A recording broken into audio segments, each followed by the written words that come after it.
लोगों को बोले थे शांत हो जाओ।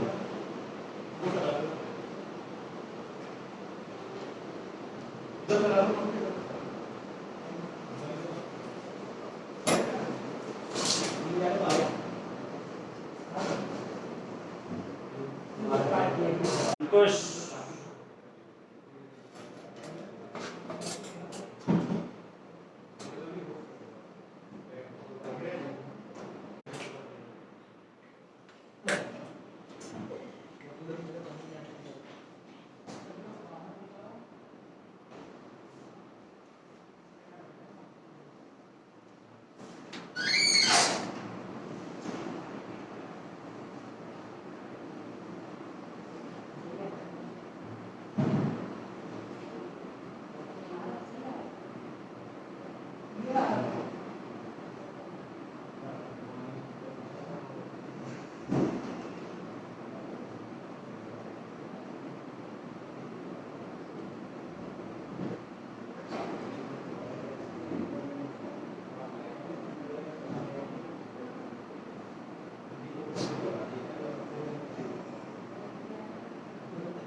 कोई इसका वॉल्यूम चेक नहीं होगा कोई वजह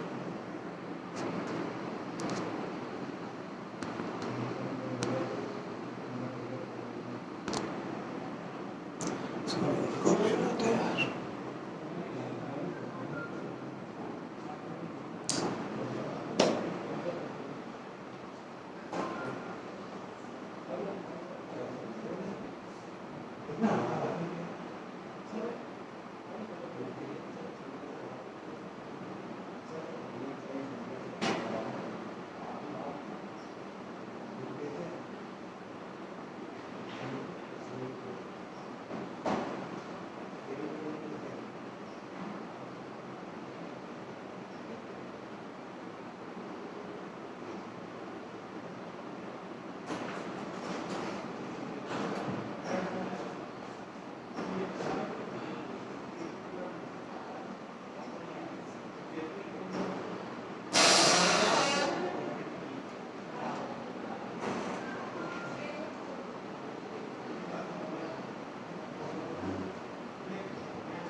हाँ,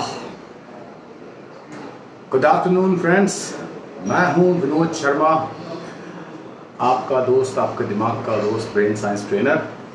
और आज वेलकम करता हूं आपका इस वेबिनार, इस लाइव कास्ट में, जहां आप मेरे साथ जानेंगे दिमाग की कुछ बातें और आप ये समझ पाएंगे कि कैसे आप नए तरीके से अपनी लाइफ, अपनी पढ़ाई, अपनी सोच को बना सकते हैं।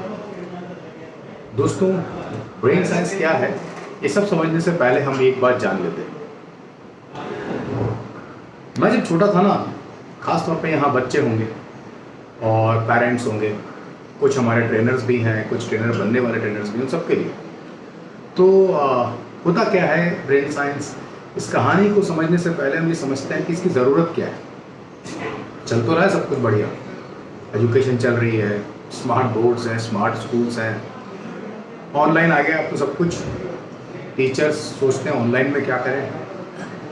जितने भी टीचर यहाँ जुड़े हुए हैं, मैं कुछ आज ज़रूरी बातें उनसे करूँगा ताकि अगर वो जिन बच्चों को ऑनलाइन पढ़ा रहे हैं वो समझ पाएँ कि ये एक अलग दुनिया है, अलग तरीका है। एजुकेशनल टेक्नोलॉजी का एक फर्दर एक्सटेंशन है, एक अल्टीमेट एक्सटेंशन है। तो यानी आपकी सोच में एक तरह से एक पैराडाइम शिफ्ट, एक पूरी तरह से ट्रांसफॉर्मेशन की ज़रूरत है। यहाँ कितने ऐसे बच्चे हैं जो फर्स्ट आना चाहते हैं, सॉरी आना चाहते हैं? आपको देखकर, आपकी बात सुनकर मुझे एक बात याद आती। जब मैं छोटा था ना, आपकी तरह स्कूल जाता था या स्कूल से आता था, तो अक्सर मेरे दिमाग में एक ख्याल आता कि काश कुछ ऐसा हो जाए कि मैं हमेशा क्लास में फर्स्ट आऊँ, लेकिन बिना पढ़े आऊँ तो ज़्यादा अच्छा रहेगा। आप में से वो कितने बच्चे हैं जो मेरी तरह सोचते हैं? सारे ही हैं। तो आप में से वो लोग जो जानना चाहते हैं कि आखिर बिना पढ़े फर्स्ट कैसे आते हैं, उनके लिए तो जो हमारा ये टाइम है आज का, बहुत इंपॉर्टेंट है। पढ़ाई में 4 काम करने होते हैं: reading, writing, comprehension and recollection. Simple language में, पढ़ाई में हमें पढ़ना होता है, लिखना होता है, समझना होता है, और उसके बाद जो भी हमने पढ़ा, लिखा या समझा है उसे रिकलेक्ट करना होता है जब भी पूछा जाए। जो बच्चा रिकलेक्ट कर पाता है वो इंटेलिजेंट कहलाता है। जो रिकलेक्ट नहीं कर पाता उसे हम मानते हैं कि वो बच्चा ज़्यादा अच्छी पढ़ाई नहीं कर पाए। आज का हमारा पूरा टॉपिक रिकलेक्शन पे है। क्या आप जानते हैं रिकलेक्शन होता क्या है? क्या कभी आपने सोचा है रिकलेक्शन की ट्रेनिंग हमारी आज तक क्यों नहीं हुई, और रिकलेक्शन की ट्रेनिंग कर दी जाए तो क्या होगा? कहाँ काम आता है ये रिकलेक्शन? रिकलेक्शन के स्टेप्स क्या हैं? आखिर मेरिटोरियस बच्चे या फर्स्ट आने वाले लोगों में ऐसी कौन सी खासियत होती, या ऐसा कोई इंसान है जो क्लास में, स्कूल में तो फर्स्ट आया, लेकिन जो भी कुछ उसने फर्स्ट आने के लिए अपने दिमाग में रखा था वो जिंदगी भर भी उसके दिमाग में है, यानी वो हमेशा याद है। आखिर एग्जाम का फोबिया क्यों होता है? पढ़ाई को एंजॉय क्यों नहीं कर पाते? ऐसा क्या करें कि पढ़ाई हमें पढ़ाई ना लगे, बल्कि हमारे दूसरे काम, फेवरेट वीडियो गेम जैसी लगने लग जाए? सक्सेस के लिए पढ़ाई कितनी जरूरी है? मम्मी पापा और बच्चों का सपना पूरा करने के लिए कौन सा रोड मैप होना चाहिए, और पढ़ाई में अब आने वाले चेंजेस क्या है? सबसे इंपॉर्टेंट होता है रिकलेक्शन। पर ये होता क्या है, पहले इसको अपन समझ लेते हैं जरा। मैं आपको समझाने की कोशिश करता हूं। लर्निंग के 6 स्टेप्स होते हैं: reading, writing, understanding, memorisation, retention और रिकलेक्शन। इसमें से केवल 3 ही स्टेप्स हमें फॉर्मल एजुकेशन में सिखाए जाते हैं। याद रखिएगा, जो आप सीख जाते हैं वो आप कभी नहीं भूलते। आप जो सिर्फ जानते हैं, सीखते नहीं हैं, बस वही भूलते हैं। अगर आपको साइकिल चलाना आता है, जो कि आपने सीखा हुआ है, तो क्या कभी उसे भूल सकते हैं? नहीं। पर फिर स्कूल की पढ़ाई, जिसे इतनी बार पढ़ के अच्छे मार्क्स लाने के बावजूद भी हम क्यों भूल जाते हैं? एक सवाल अपने टीचर से या अपने बड़ों से पूछिए कि मैं कैसे याद करूं कि मेरे अच्छे मार्क्स आए। हर कोई आपको बता देगा, पढ़ के याद करो, लिख के याद करो, समझ के याद करो, दोहरा के याद करो, मन लगा के याद करो, बार बार याद करो। अब आप एक सवाल उनसे पूछिए कि चलो मैं कैसे याद करूं कि एग्जाम के बाद भी जिंदगी भर याद रहे, दोबारा ना याद करना पड़े। आई एम श्योर इसका जवाब आपको लगभग कोई नहीं दे पाएगा। पढ़ाई के साथ ही ऐसा क्यों? क्योंकि पढ़ाई का एक टायर पंचर है। अगर आपके पास एक गाड़ी है, उसका एक टायर पंचर है, तो आप पहले पंचर ठीक कराएंगे या पंचर गाड़ी चलाते रहेंगे? कॉमन सेंस की बात है, हम पंचर ठीक कराएंगे। अगर पंचर गाड़ी चलाते रहेंगे तो वो कहाँ जाएगी? मंजिल पर जाएगी या गैराज में जाएगी? कॉमन सेंस की बात है, गैराज में जाएगी। पढ़ाई पूरी करने के बाद हिंदुस्तान के लगभग 98% लोग जिन्होंने ग्रेजुएशन कंप्लीट की, उनकी गाड़ी जिंदगी की स्ट्रगल वाले गैराज में चली जाती है और वो उसी साल सक्सेसफुल नहीं हो पाते। पढ़ाई का कौन सा टायर पंचर है? रिकलेक्शन वाला। आपने पढ़ना सीखा, लिखना सीखा, समझना सीखा, लेकिन रिकलेक्ट कैसे करते हैं लाइफ में कभी सीखा? यही रीजन है कि ये वाला पार्ट हमेशा पंचर रहता है। एग्जाम में तैयारी करके गया आप 100% की, मार्क्स आए आपके 70%, तो 30% कहाँ चला गया? That was not recollected on time. पढ़ाई की इस गाड़ी का चौथा पहिया यानी द रिकलेक्शन स्किल पंचर है। मैं बताऊं, साबित कर देता हूं। आपने पढ़ना सीखा, क्या कभी लाइफ में आप पढ़ना भूल सकते हैं? लिखना सीखा, क्या कभी आप लाइफ में लिखना भूल सकते हैं? कोई इंसान आपको आज तक ऐसा मिला कि बहुत टाइम हो गया, अब तो स्कूल की पढ़ाई पढ़े हुए, तो मैं तो लिखना भूल गया हूं, मुझे तो सिग्नेचर करना भी याद नहीं। आपने जो समझा वो कभी भूल सकते हो? अगर मैं इसको छोड़ दूं तो ये कहां जाएगा, नीचे या ऊपर? कॉमन सेंस की बात है, नीचे जाएगा। सवाल है नीचे क्यों जाएगा? अधिकतर लोग अपने आप आंसर दे रहे होंगे बिकॉज ऑफ ग्रेविटी। ये बात आपने समझी है, कितने टाइम पहले समझी, कौन सी क्लास में समझी, शायद आपको याद नहीं, लेकिन आपको ये याद है कि ये नीचे क्यों जाएगा। समझी हुई चीजें अक्सर दिमाग नहीं भूलता। प्लस माइनस करना हमने सीखा और समझा था फर्स्ट क्लास में, सेकंड क्लास में, थर्ड क्लास में, हमें आज तक आता है विदाउट रिलीजन, क्योंकि वो हमने समझा। लेकिन इसके अलावा जो कुछ भी आपने याद किया, उस क्लास के पोएम्स, उन क्लासेस के long answers, theory, facts, maximum चीजें अब हमें याद नहीं। यानी हमें सिर्फ वही याद नहीं है जो हमने याद किया था, जो सीखा समझा वो याद। पढ़ाई के अंदर दो काम करने होते हैं एग्जाम में अच्छे मार्क्स लाने के लिए। अच्छी तरह समझना होता है और अच्छी तरह याद करना होता है। समझने के लिए आपके पास टीचर है, फ्रेंड्स हैं, मम्मा पापा है, फैकल्टीज हैं, कोचिंग सेंटर्स हैं, गूगल है। याद करने के लिए क्या है? क्योंकि याद करने का तरीका ही रिकलेक्शन के लिए इंपॉर्टेंट फैक्टर है। आपको याद करने का कौन सा तरीका आता है? याद करने के 214 मेथड्स होते हैं, उसमें से स्टैनफोर्ड यूनिवर्सिटी अमेरिका 68 मेथड्स सिखाती है। मार्गरेट यूनिवर्सिटी, उसके स्कूल डेनमार्क, नॉर्वे, इन कंट्रीज में 50 से ज़्यादा मेथड्स 15 साल की उम्र से पहले सिखा दिए जाते हैं। जापान में पढ़ाई की फॉर्मल सब्जेक्ट स्टार्ट होने से पहले ही एजुकेशन के चारों डायमेंशन कवर कर दिए जाते हैं। लेकिन इंडिया, पाकिस्तान, बांग्लादेश, श्रीलंका और ऐसे कुछ ईस्टर्न कंट्रीज हैं जहां आज भी 214 में से सिर्फ एक ही तरीका बच्चों को सिखाया जाता है, वो है दोहराना, रटना, फिर से पढ़ना। और ये तरीका सबसे पुअर और सबसे पुराना तरीका 150 ईयर्स पहले जो पढ़ाई शुरू हुई थी, जो छोटी सी एक बुक चलती थी, उसको कवर करने का तरीका।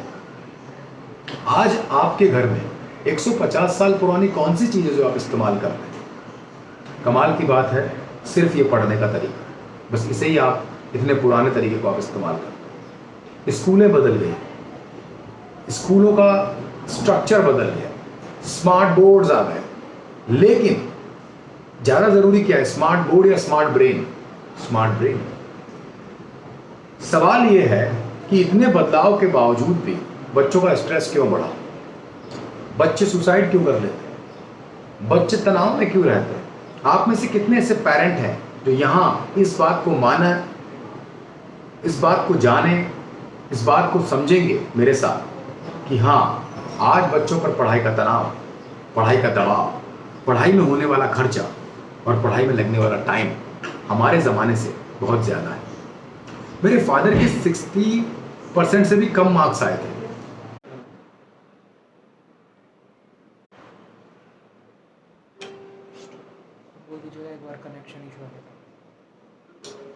कनेक्शन इशू है थोड़ा सा, लेकिन अब वापस हम लोग ऑन द पेज हैं।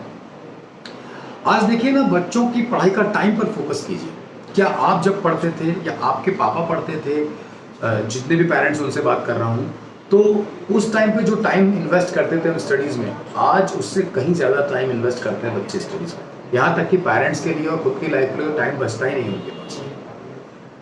कॉमन सेंस की बात देखिए, 8 घंटे स्कूल में, 2 घंटे कोचिंग सेंटर पर, 1 घंटे स्कूल का होमवर्क, 1 घंटे कोचिंग वाले का होमवर्क, 1 घंटे स्कूल की पढ़ाई, 2 घंटे कोचिंग वाले की पढ़ाई, ये आज एक बेयर मिनिमम रिक्वायरमेंट है अगर 90% प्लस मार्क्स लाने हैं। अब इसे आप काउंट कर लीजिए, टोटल कर लीजिए, तो लगभग 15 आवर्स बच्चा पढ़ रहा है, जो बच्चे 90% प्लस लाना चाहते हैं। 15 आवर्स रेगुलर स्टडी है। 8 आवर्स बच्चा सोता है। 15 + 8 how many? 23। How many hours in a day by the way? 24। 24 - 23, 24 घंटे में से 23 घंटे तो 90% की प्रिपरेशन पे टाइम देना। अगर आपके बच्चे के अंदर कोई स्पोर्ट्समैन छुपा हुआ है, अच्छा सचिन तेंदुलकर वो बन सकता है, लेकिन टाइम देगा तभी बनेगा। अगर उस बच्चे में मान लीजिए कोई सिंगर छुपा हुआ है, कोई म्यूजिशियन छुपा हुआ है, कोई और स्किल डेवलप करना चाहता है, तो उसे डेवलप करने के लिए टाइम उसी 1 घंटे में से निकालना पड़ेगा। यहाँ तक कि आप एज अ पेरेंट अपने बच्चे को अपने रिलीजन के बारे में, अपनी सोसाइटी के बारे में, अपने कल्चर के बारे में, अपनी फैमिली के बारे में, इन चीज़ों के बारे में सिखाना चाहते हैं, उन संस्कारों के लिए भी बच्चे के पास टाइम नहीं। यही रीज़न है कि पढ़ाई के साथ साथ जो ज़रूरी स्किल्स हैं वो आज कॉम्प्रोमाइज है। ये बड़ी अजीब सी बात है। पढ़ाई में सिर्फ मार्क्स लाना अगर ज़रूरी है तो मार्क्स लाने का तरीका बदलना पड़ेगा, क्योंकि वो तरीका जो आपके पास अभी है उस तरीके से बच्चे की लाइफ के बाकी डेवलपमेंट्स का डिप्राइव हो रहा है, वो ख़त्म हो रहा है। अब मैं आपसे एक बात पूछता हूँ, अगर आपको आपके शहर के रेलवे स्टेशन से आपके घर आना है तो आप कौन सा रास्ता चुनेंगे जो सबसे छोटा हो, राइट? या आप पूरे शहर का चक्कर काट के, मान लीजिए आपका घर 5 मिनट की दूरी पे है, फिर भी आपको तरीका 5 घंटे वाला पता है, तो आप 5 घंटे में घर पहुंचते हैं। कभी कोई बता दे कि आप ऐसा लेंदी क्यों आते हो, ये 5 मिनट्स में भी तो आ सकते हैं, तो उसके बाद भी क्या आप 5 घंटे वाले रास्ते से आएंगे? पढ़ाई के साथ यही हो रहा है, तरीका ही लंबा वाला पता है, तरीका ही गलत वाला पता है।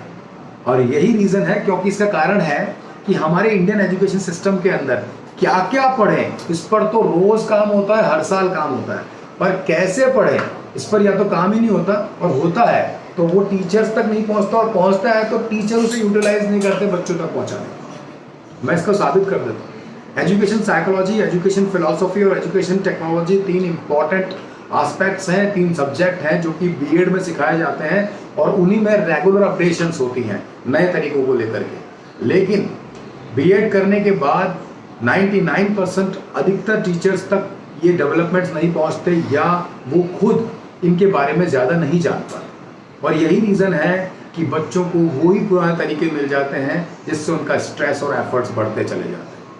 अगर आपको लगता है कि आज एजुकेशन में बड़े बदलावों की ज़रूरत है, अगर आपको लगता है कि हाँ यार एजुकेशन में कोई इनोवेशन होनी चाहिए, नहीं यार ये तरीका सही नहीं है, अगर आपको लगता है कि आज एजुकेशन जो है बच्चों के तनाव में एक बड़ा रोल प्ले कर रही है, मैं तो आपसे एक सवाल पूछता हूँ, अगर आप इस बात पर इनसिंक हैं कि बच्चों पर तनाव बहुत ज़्यादा है, स्ट्रेस बहुत ज़्यादा है, तो मैं आपसे पूछता हूँ रीज़न क्या है उस स्ट्रेस का?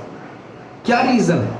एनवायरनमेंट, या बच्चों का दिमाग कमज़ोर है, या ये एजुकेशन सिस्टम? अब आप ही इसका जवाब ढूंढिए।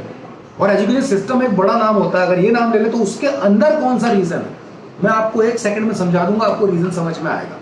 अगर आपकी गाड़ी का टायर पंचर है और आप पंचर गाड़ी चलाएंगे तो वो प्रेशर में चलेगी, तनाव में चलेगी, इंजन पे प्रेशर पड़ेगा। और वो खराब हो जाएगी। हमारे देश के इंटेलिजेंट एसेट्स यानी ये बच्चे इसी तरह से खराब हो जाते हैं, क्योंकि एजुकेशन टेक्नोलॉजी के अंदर हुए डेवलपमेंट्स तक इन्हें पहुंचाया ही नहीं जाता। अरे आप जब आज लैंडलाइन फोन यूज नहीं करते हैं, आप ये मोबाइल यूज करते हैं, उसकी 4G स्पीड पर जा रहे हैं, तो बच्चों को क्यों आपने ग्रामोफोन वाला फोन दे रखा है या उस टाइम के जमाने की चीजें पकड़ा रखी है in respect of education learning? क्यों हम लर्निंग का प्रोसेस पूरा नहीं करते? चलिए मैं सिंपल लैंग्वेज में समझाता हूँ। मैंने आपसे थोड़ी देर पहले कहा था कि पढ़ाई में फर्स्ट आने के लिए पढ़ाई में लगे, ऐसा क्या कर सकते हैं? इसके लिए बहुत इंपॉर्टेंट चीज है लर्निंग साइंस या पढ़ाई का साइंस। पढ़ाई का साइंस क्या होता है, जल्दी से जानिए।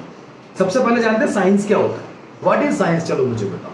मैं आपसे एक सवाल पूछता हूं, अगर आप लोग, क्या आपके घर से 100 किलोमीटर दूर कभी गए हैं? कोई दूसरे शहर गए होंगे ना। कितने लोग अपने शहर से किसी दूसरे शहर अक्सर गए हैं पैदल? सब गए हैं कहीं ना कहीं, पैदल कोई नहीं गया। जा सकते हैं? नहीं जा सकते? जा सकते हैं ना पैदल। आज से 600 साल पहले लोग कैसे जाते होंगे? पैदल, घोड़े पे, हाथी पे। पुरानी कोई मूवी उठा के देख लीजिए, उस टाइम पे एक शहर से दूसरे शहर जाने के लिए लोग महीनों और दिनों की तैयारियां करते थे। अगर आप 100 किलोमीटर का डिस्टेंस पैदल कवर करेंगे तो आपको 2 दिन लगेंगे। साइकिल से कवर करेंगे तो पूरा 1 दिन लगेगा। बस से जाएंगे तो 3 घंटे लगेंगे, कार से जाएंगे तो 2 घंटे लगेंगे, एरोप्लेन से जाएंगे तो 10 मिनट्स लगेंगे। डिस्टेंस वही है, आप कौन से तरीके से उसे कवर कर रहे हैं, इसमें उसके एफर्ट्स और उसमें लगने वाला टाइम उस पर डिपेंड करता है। कितनी इंपॉर्टेंट बात है। कमाल की बात है कि बच्चों को लर्निंग में सब्जेक्ट्स तो बढ़ा दिए, स्कूल में स्मार्ट बोर्ड भी लगा दिए, स्कूलें भी बड़ी बड़ी कर दी, एसी लगा दिए, बहुत उसका एक्सटीरियर बहुत अच्छा कर दिया, लेकिन इंटरनल अच्छा करना जरूरी है। जैसे कि अभी कोविड का टाइम चल रहा है, कोरोना सब जगह है, तो बच कौन रहा है? जो बाहर से बचने की कोशिश कर रहा है वो सब नहीं बच पा रहे हैं।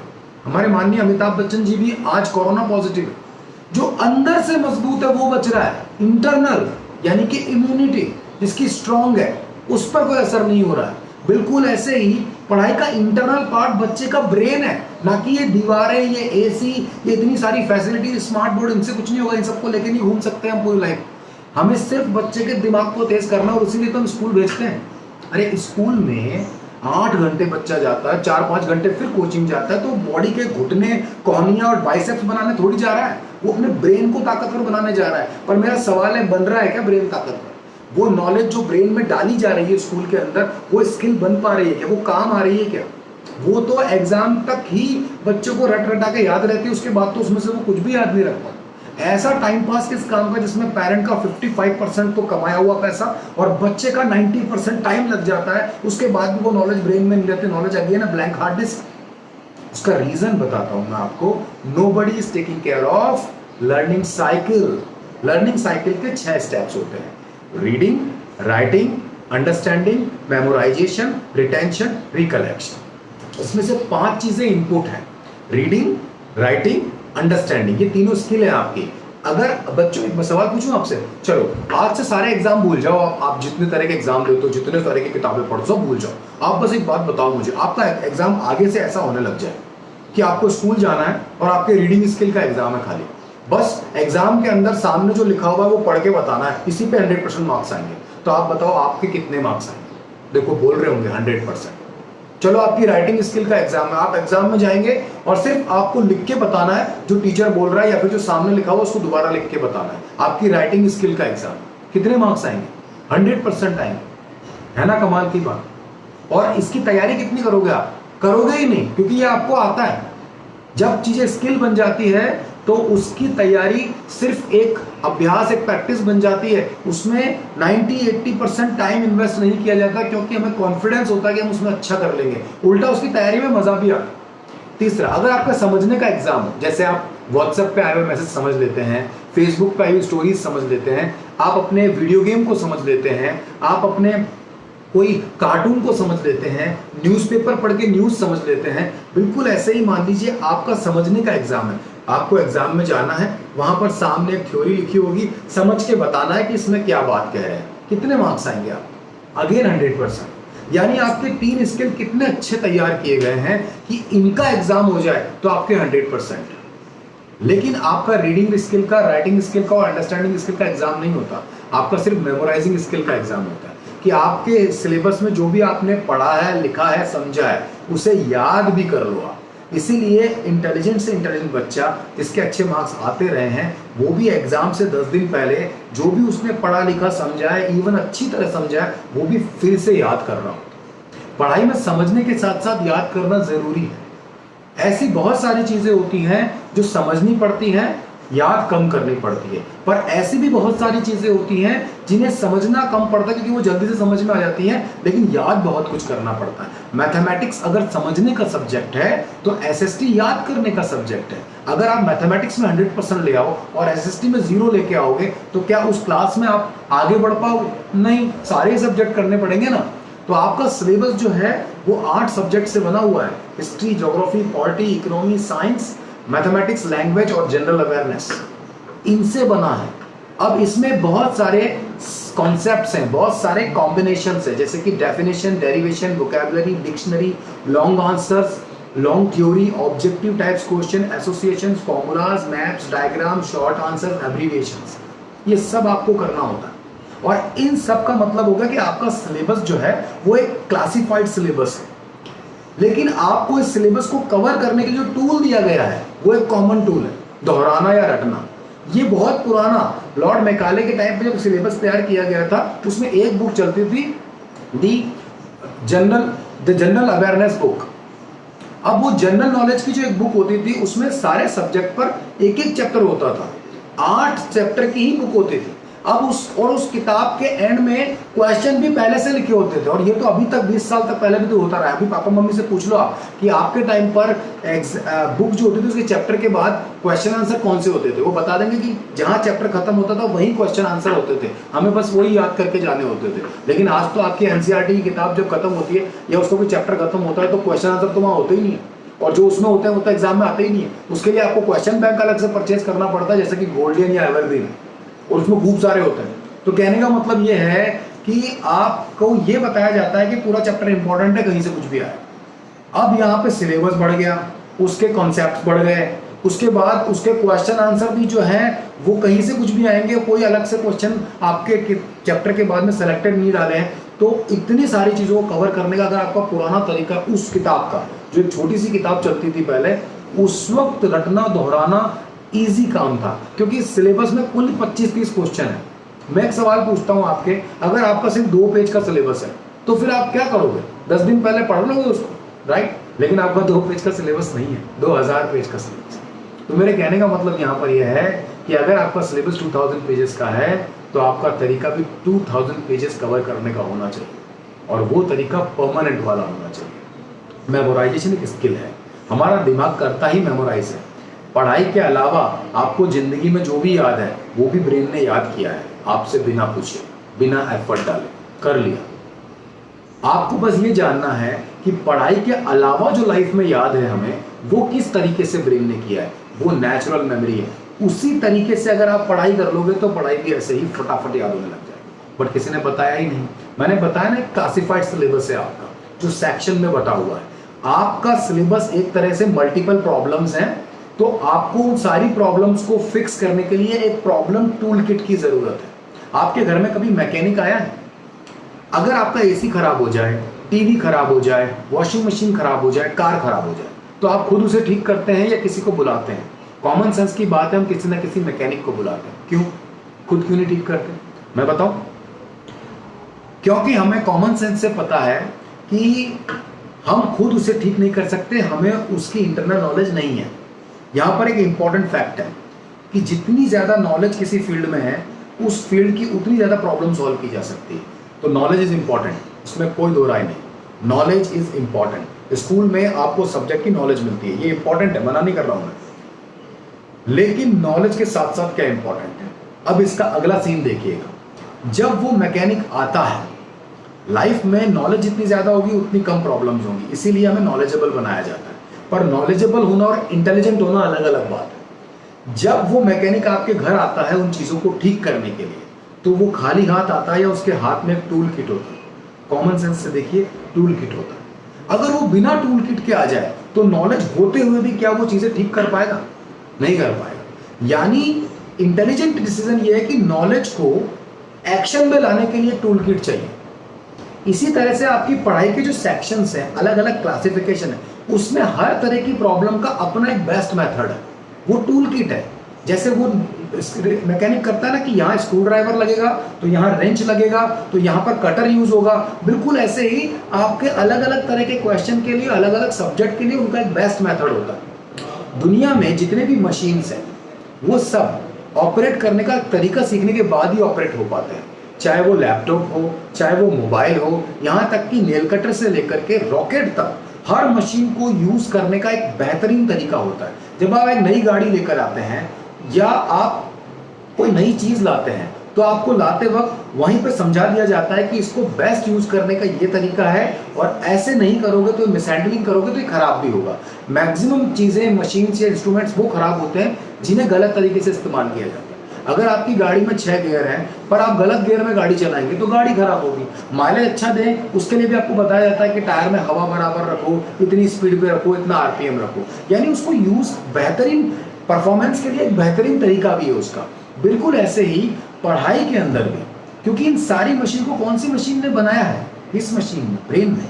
तो ब्रेन को भी बेस्ट ऑप्टिमम यूज करने का अपना एक तरीका है और पढ़ाई में हर सब्जेक्ट को इजी करके ब्रेन में परमानेंट करने का भी एक बेस्ट तरीका होता है। लेकिन आपको वो तरीका ही नहीं पता। ये बिल्कुल ऐसे जैसे घर में जितनी भी दिक्कत होती है हम उसे ठीक करने के लिए चाकू या कैंची यूज करने लग जाते हैं, लेकिन टूल बॉक्स ही उसका सबसे इंटेलिजेंट उपाय है। बिल्कुल ऐसे ही पढ़ाई का एक टूल बॉक्स आपके पास आज तक नहीं आया, जबकि education technology, education psychology continue इस पर काम करके नए नए टूल बनाती ही रहती है। अनफॉर्चुनेटली इंडियन एजुकेशन में वो स्कूल और कोचिंग के थ्रू आप तक पहुंचता ही नहीं। ऐसे में हम जैसे लोगों की ज़रूरत पड़ती है जो स्पेशली इस पर काम कर रहे हैं। मैं डॉक्टर विनोद शर्मा, लगभग 12 से 15 साल मुझे हो गए हैं एजुकेशन के इन तनाव को, एजुकेशन को आसान करने के टेक्निक्स पर काम करते हुए। और अब मुझे ऐसी बहुत सारी बातें पता चल गई है जो आपकी पढ़ाई को बहुत आसान कर सकती है। इसका सबसे सिंपल फॉर्मेट है ये learning cycle. Reading, writing, understanding आपको आता है, but how to memorise to retain stronger, ये स्टेप बहुत इंपॉर्टेंट है। पढ़ाई को फंक्शन में लाने के लिए 3 स्टेप आगे और होते हैं, वो होते हैं मेमोराइजेशन, रिटेंशन और रिकलेक्शन। बस ये 3 बातें कभी नहीं सिखाई जाती। मैं बताऊं आपको मेमोराइजेशन आप कब करते हो?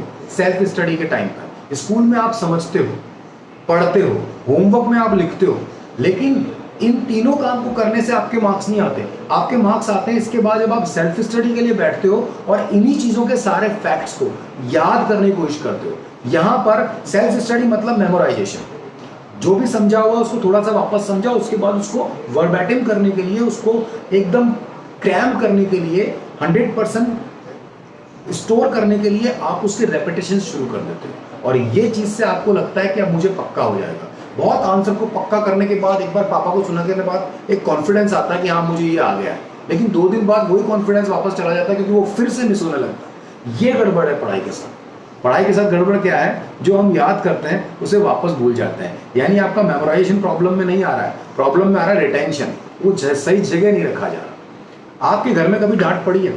पेन कहाँ चला गया, लाए तो थे? अरे सॉक्स कहाँ खोते रहते हैं तुम्हारे, एक मिल रहा है दूसरा नहीं मिल रहा है। आप बोलते हो कि मैं थोड़े दिन पहले कलर्स का सेट लाया था, उसमें 4 कलर्स नहीं मिल रहे हैं, तो पापा बोलते हैं मैं क्या करूँ, तुम्हें दिलाया तो था। कई बार घर में चिल्लाते रहते हैं ना, अरे मेरी चाबी कहाँ चली गई, अरे वो चेकबुक लाया था उस दिन तो यहाँ पड़ी थी, किसने कहाँ रख दी, इस घर में से चीजें जाती कहाँ हैं? ये सवाल आता है या नहीं आता? अब मैं आपको कमाल की बात बताता हूँ। चिल्लाने वाला पता है क्यों चिल्ला रहा है? क्योंकि उसको कॉन्फिडेंस है कि वो चीज वो घर में लाया है, लेकिन वो घर में जरूरत के टाइम पे नहीं मिल रही है। अब इस स्टेप से आप लर्निंग के आखिरी 3 स्टेप समझ जाओ। घर में दरवाजे से कोई चीज आती है, इसे कहते हैं ब्रेन की लैंग्वेज में मेमोराइजेशन। इंफॉर्मेशन ब्रेन में एंटर कर रही है, राइट? तो दिमाग भी घर है, ये मान लीजिए। तो दरवाजे से कोई चीज आ गई यानी ब्रेन में इंफॉर्मेशन एंटर कर गई, ये हो गया मेमोराइजेशन, यानी ब्रेन मेमोरी बना रहा है उसको। अब घर में आने के बाद कोई भी चीज जब सही जगह रखी जाएगी वो तो वापस मिलेगी, और कभी कहीं भी उठा के रख दी जाएगी तो वो अक्सर वापस नहीं मिलेगी। ये सेकंड स्टेप कहलाता है रिटेंशन। उस जो घर में चीज आई है उसे किसी ना किसी जगह रखा जाएगा। आप घर में जो सामान लाते हो हमेशा कंधे पे रखा के घूमते थोड़ी रहते हो, कहीं तो रखते हो उसको। बस वो स्टेप बहुत इंपॉर्टेंट है कि रखना कहाँ और कैसे है। घर में चीजें कैसे खोती रहती है? घर में वो चीजें खोती जिन्हें रखने की जगह नहीं होती या कहीं भी उठा के रख देते। एग्जाम्पल के तौर पर आपने सुना होगा पेन खो गया, चाबी खो गई, किताब नहीं मिल रही। कभी सुना आपने फ्रिज खो गया, टीवी नहीं मिल रहा? आप बोलोगे वो तो बड़ा बड़ा होता है, वैसे ही दिख जाता है। चलो मैं छोटी चीजों की बात कर लेता हूँ। सेफ्टी पिन का पैकेट नहीं मिल रहा, स्क्रू ड्राइवर नहीं मिल रहा, अरे वो सॉक्स लाए थे दूसरा सॉक्स नहीं मिल रहा। ये छोटी छोटी चीजें खोती। कभी सुना आपने टमाटर नहीं मिल रहे, नींबू खो गए? मिल जाते हैं क्योंकि उन्हें रखने की एक जगह है, fridge. And that is the logical arrangement to keep the memories, यानी कि वो पर्टिकुलर चीज को रखने का अरेंजमेंट है। आपने पढ़ाई में कभी रिटेंशन नहीं बनाया कि किस जगह रखें इंफॉर्मेशन को। और देखिए, आप खाने पीने की चीजें फ्रिज में रखेंगे और कपड़े अलमारी में रखेंगे, ये भी बहुत इंपॉर्टेंट चीज है। ऐसा थोड़ी कपड़े आपने फ्रिज में रख दिए, खाने पीने की चीजें बाथरूम में रख दी, बर्तन उठा के अलमारी में रख दिए, ऐसा तो नहीं करते ना आप। तो ये भी बहुत इंपॉर्टेंट है, यानी कौन से सब्जेक्ट को, कौन सी इंफॉर्मेशन को, पढ़ाई के कौन से वाले पार्ट को किस जगह रखना है। क्या कभी सीखा आपने? नहीं सीखा ना, यानी कि the retention part is always missing. तब आप क्या हो रहा है, घर में है, ब्रेन में डाल दिया ना, घर में कहीं भी रख दिया। तो अब आप क्या करते हो, दोहरा दोहरा के दिमाग को याद दिलाते रहते हो कि हाँ लाया हूं, यहां पढ़िए, लाया हूं, यहां पढ़िए। इस तरह से ब्रेन को याद नहीं रहता, उसको सही लॉजिकल एसोसिएशन की जरूरत पड़ती है। The important fact is association. Retention is completely dependent upon association. Recollection is the collection of association, the outcome. Learning के 6 पार्ट में से reading, writing, understanding, memorisation, retention, ये 5 चीजें इनपुट है और रिकलेक्शन यानी जरूरत पड़ने पे मिल जाए, ये उसका आउटपुट है। हमने मेमोरी ब्रेन में रखी इसलिए कि जरूरत पड़ने पे काम आ जाए, राइट? तो रिकलेक्शन इज द आउटपुट। और आपको कमाल की बात बताऊं, रिकलेक्शन को आप ऑलरेडी जानते हो एग्जाम के नाम से। एग्जाम क्या है? इंफॉर्मेशन का रिकलेक्शन, राइट? अमिताभ बच्चन के सामने केबीसी में जो बैठा होता है वो भी तो अपने 4 ऑप्शन में से एक आंसर को ब्रेन से रिकलेक्ट करता है। इसी तरह से आप अपनी पढ़ाई के अंदर जो भी पढ़ते, लिखते, समझते, याद करते और याद रखते हैं उसे रिकलेक्ट करते हैं। कमाल की बात है कि इन 5 चीजों को कोई नहीं पूछता। इसको आपने, ये 5 बातें आपने 10 घंटे में करी है, 10 मिनट में करी है, 10 साल में करी है, कोई नहीं पूछता। एग्जाम में उस 1 घंटे में रिकलेक्ट हो रही है क्या? यानी आपको सबसे कम टाइम मिलता है लाइफ में परफॉर्मेंस ऑफ रिकलेक्शन का, और वहीं से डिसाइड होता है कि आप इंटेलिजेंट है या नहीं है। Life is all about recollection. ना सिर्फ पढ़ाई में बल्कि लाइफ में भी जितनी भी चीजें, जितने भी एसेट, जितने भी आपके डीड्स हैं, काम है, वो सब एक तरह का रिकलेक्शन है। आपके पास पैसा है, अगर आपको याद ही नहीं है कि वो कहां पड़ा है तो फिर वो रिकलेक्ट नहीं हो रहा है। आपने कोई खजाना छुपा रखा है, वो भूल गए हैं आपकी कहां पड़ा है, तो वो आपका होते हुए भी काम में नहीं आ रहा है। इसका बहुत अच्छा एग्जांपल मैं आपको देता हूं। महाभारत के बारे में आपने सुना होगा। महाभारत का सबसे पावरफुल कैरेक्टर थे कर्ण। यस, आप पढ़ लीजिए, सबसे पावरफुल कैरेक्टर कर्ण थे। अनफॉर्चुनेटली वो कौरवों के साथ थे, लेकिन वो बहुत पावरफुल थे। इसलिए कृष्ण ने अर्जुन से कहा था कि मुझे उन 100 कौरवों से कोई टेंशन नहीं है, पर इनके साथ में कर्ण है, इसके पास ऐसे पावर्स हैं जहां हमें थोड़ा सा सावधान रहना पड़ेगा। एंड दैट वाज कि कर्ण को एक ऐसी लीला रची गई उनके लिए कि उन्हें एक ऐसा श्राप मिल गया। He was cursed to forget. मैं बताऊं क्या था वो? उन्हें एक श्राप मिला कि जितने भी उनके पावर्स हैं, जब उन्हें सबसे ज्यादा जरूरत उन पावर्स की होगी तब उन्हें वो याद ही नहीं आएगी। The problem will be loss of recollection. आप चेक करके देख लीजिए, पापा मम्मी से पूछ ले भी बता देंगे हाँ सही कह रहे हैं। तो जब युद्ध हो रहा था और जब कर्ण सामने आए और जब कर्ण को अपने सारे पावर्स यूज करने थे, तो उस श्राप ने काम किया और उनकी मेमोरी के अंदर रिटेंशन में ऐसी गड़बड़ियां कर दी कि रिकलेक्शन नहीं हुआ, यानी उन्हें ध्यान ही नहीं आया कौन सी पावर कब यूज करनी है। और कर्ण और कौरव युद्ध हारे।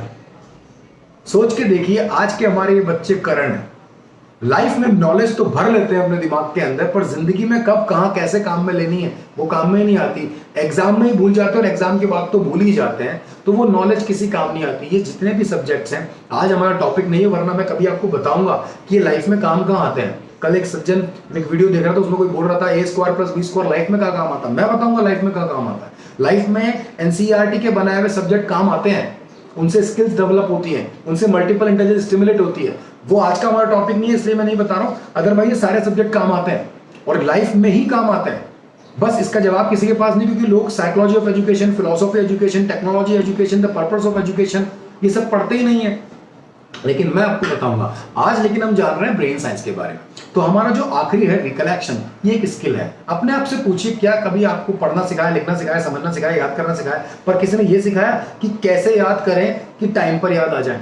और टाइम पे याद आना बहुत जरूरी है। आपके साथ होता होगा ना, बच्चे इस डर से कि याद नहीं रहेगा, याद करते ही रहते हैं। मैंने तो देखा है, अक्सर हम कुछ ना कुछ भूलते रहते हैं।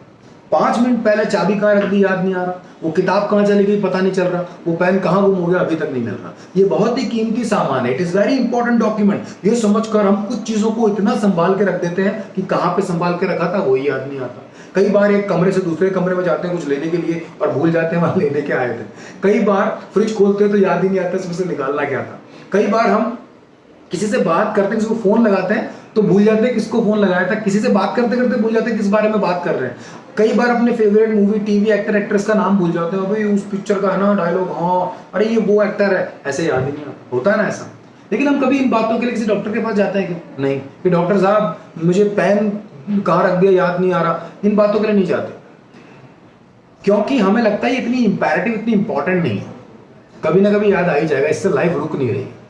लेकिन एक इंसान हमारे बीच में एक ऐसा है, क्योंकि हम जब लाइफ में कुछ भूलते हैं तो हमें उसका इमीडिएट पनिशमेंट नहीं मिलता। कि अगर आपको मैंने अभी अपना नाम बताया, 6 महीने बाद हम मिले और आपको मैंने पूछा हेलो सर पहचाना, और आपको नाम याद नहीं आ रहा। ऐसा होता है ना, किसी से मिलते हैं नाम याद नहीं आता तो वो गला थोड़ी पकड़ लगे, आपने साले उस दिन बताया था ना तुझे विनोद शर्मा नाम है मेरा। नहीं होता ना ऐसा, क्योंकि हमें लाइफ में इस तरह से भूलने का पनिशमेंट नहीं मिलता। पर हमारे ही बीच में यहाँ पर एक इंसान ऐसा बैठा है जिसको भूलने का पनिशमेंट मिलता है, और वो है स्टूडेंट्स। स्कूल के अंदर कुछ भूलते हैं, डांट पड़ती है, हमारी तो पिटाई हुआ करती थी, पेरेंट्स को बुलाया जाता है और बुक में नोट डाल देते हैं, और एग्जाम में भूलते हैं तो परमानेंट पनिशमेंट मिलता है, मार्क्स गए। यही पनिशमेंट है।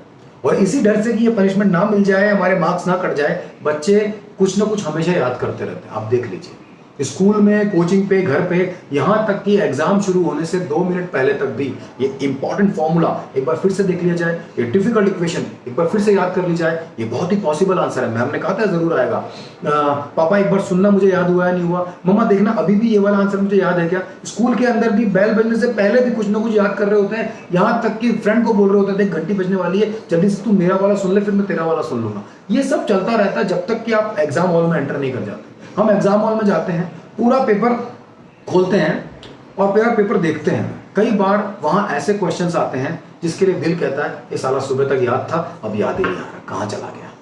हमेशा ऐसा क्यों होता है? अभी दरवाजे तक तो ये स्क्वायर रूट याद था, अब ये स्क्वायर रूट कंफ्यूज कर रहा है। अरे इसमें 10 पॉइंट्स हैं, 6 ही याद आ रहे हैं, बाकी 4 कहां चले गए? पापा को सुनाया तो था सुबह, कल ही तो रिवाइज किया था, बस कोई स्टार्टिंग बता दे, स्टार्टिंग याद नहीं आ रही। और ये कुछ ना कुछ ऐसा हमारे साथ होता है। बच्चों और पेरेंट्स एक दूसरे से पूछिए, ऐसा हुआ है नहीं हुआ लाइफ में? आपके साथ हुआ है ना? हम पेपर खत्म करते हैं, हॉल से बाहर निकलते हैं, ज्यादा गुस्सा तब आता है जब वो नालायक सवाल जो अंदर तो याद नहीं आया, बाहर आते ही बदतमीज अपने आप ही याद आने लग जाता है। ऐसा भी होता है। It is delayed recollection, it called as psychology में डिलेड रिकलेक्शन या रॉन्ग रिकलेक्शन। ये जो आपको टाइम पर याद नहीं आया था उसका मतलब था लैक ऑफ या लॉस ऑफ रिकलेक्शन, और बाद में कभी याद आ गया इसको कहते हैं डिलेड रिकलेक्शन। और that is the problem in life, क्योंकि डिलेड किसी काम का नहीं है। आपको शादी में आज जाना है, 4 दिन बाद जाके क्या करोगे? वहां कुछ मिलेगा ही नहीं। तो एग्जाम्पल ये कहता है कि इंपॉर्टेंट है, सबसे इंपॉर्टेंट है एक्यूरेट रिकलेक्शन। यानी कि आपका पढ़ना प्रॉब्लम नहीं है, लिखना प्रॉब्लम नहीं है, समझना प्रॉब्लम नहीं है, याद करना प्रॉब्लम नहीं है, याद रखना प्रॉब्लम नहीं है, सिर्फ प्रॉब्लम है टाइम पर याद ना आना, lack of recollection. Lack of recollection को कैसे ठीक करते हैं, आज हम एक मेथड सीखते हैं। उसके बाद अगर आप और सीखना चाहोगे तो उसका तरीका बताऊंगा। आज का हमारा एक मेथड है जो कि मैंने बहुत सिंपल और इजी रखा है, ताकि आप एक बार ट्राई कर पाए कि आपके ब्रेन का कौन सा पार्ट तो पहले से स्ट्रांग है और कौन सा पार्ट हमें स्ट्रांग बनाना है। और इसके लिए ये एक 2 प्रिंसिपल हैं साइकोलॉजी के, मैं समझा रहा हूं। डॉक्टर BF स्किनर ने एक प्रिंसिपल दिया था, इमेजिनेशन। उन्होंने कहा था इमेजिनेशन को इस्तेमाल करो, हमारी सबसे स्ट्रांग मेमोरी वही होती है। हम मेमोरी रिसीव कहां से करते हैं? हमारे ब्रेन को मेमोरी चाहिए ही चाहिए। ब्रेन खाली जब पैदा होता है खाली होता है, धीरे धीरे वो मेमोरीज से बढ़ता जाता है। वो मेमोरी जब एक्शन में आती है तो स्किल बनती है, नई एक्शन में आती है तो पड़ी रहती है, वेस्ट होती रहती है। हमारे ब्रेन की लगभग 80% मेमोरीज वेस्ट करते हैं।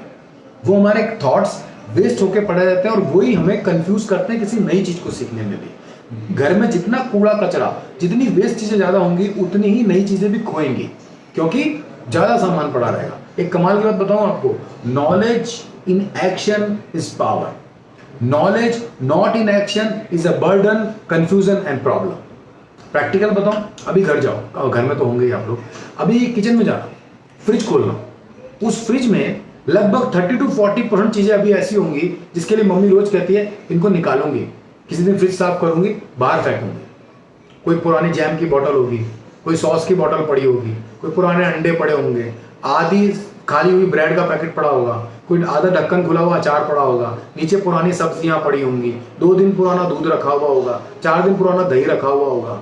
ये मूवीज में दिखाते हैं ना, बढ़िया बढ़िया फ्रिज होते हैं जिसके अंदर बहुत सारी अच्छी अच्छी बॉटल्स होती हैं, खूब सारे शरबत होते हैं, चॉकलेट्स होती हैं, अलग अलग तरह की वाइन होती है। ये सब हमारे घर के फ्रिज में नहीं होता, हमारे घर के फ्रिज में ऐसा ही चीजें पड़ी रहती है, राइट। और मम्मी कहती है हाँ कल साफ करेंगे, निकालेंगे। इस एग्जाम्पल में बहुत जरूरी बात छुपी हुई है। जब वो चीजें लाई गई थी तो क्या वेस्ट करने के लिए लाई गई थी कि फ्रिज में कूड़े की तरह भर देंगे उन्हें? नहीं ना। जब वो चीजें फ्रिज में रखी गई थी तो ये सोच के रखी गई थी कि हम इसे यूज करेंगे। जब वो चीजें लाई गई थी तो खरीदी गई थी, यानी उस पर पैसा खर्च किया गया था, यानी उसको इंपॉर्टेंट लगी होंगी।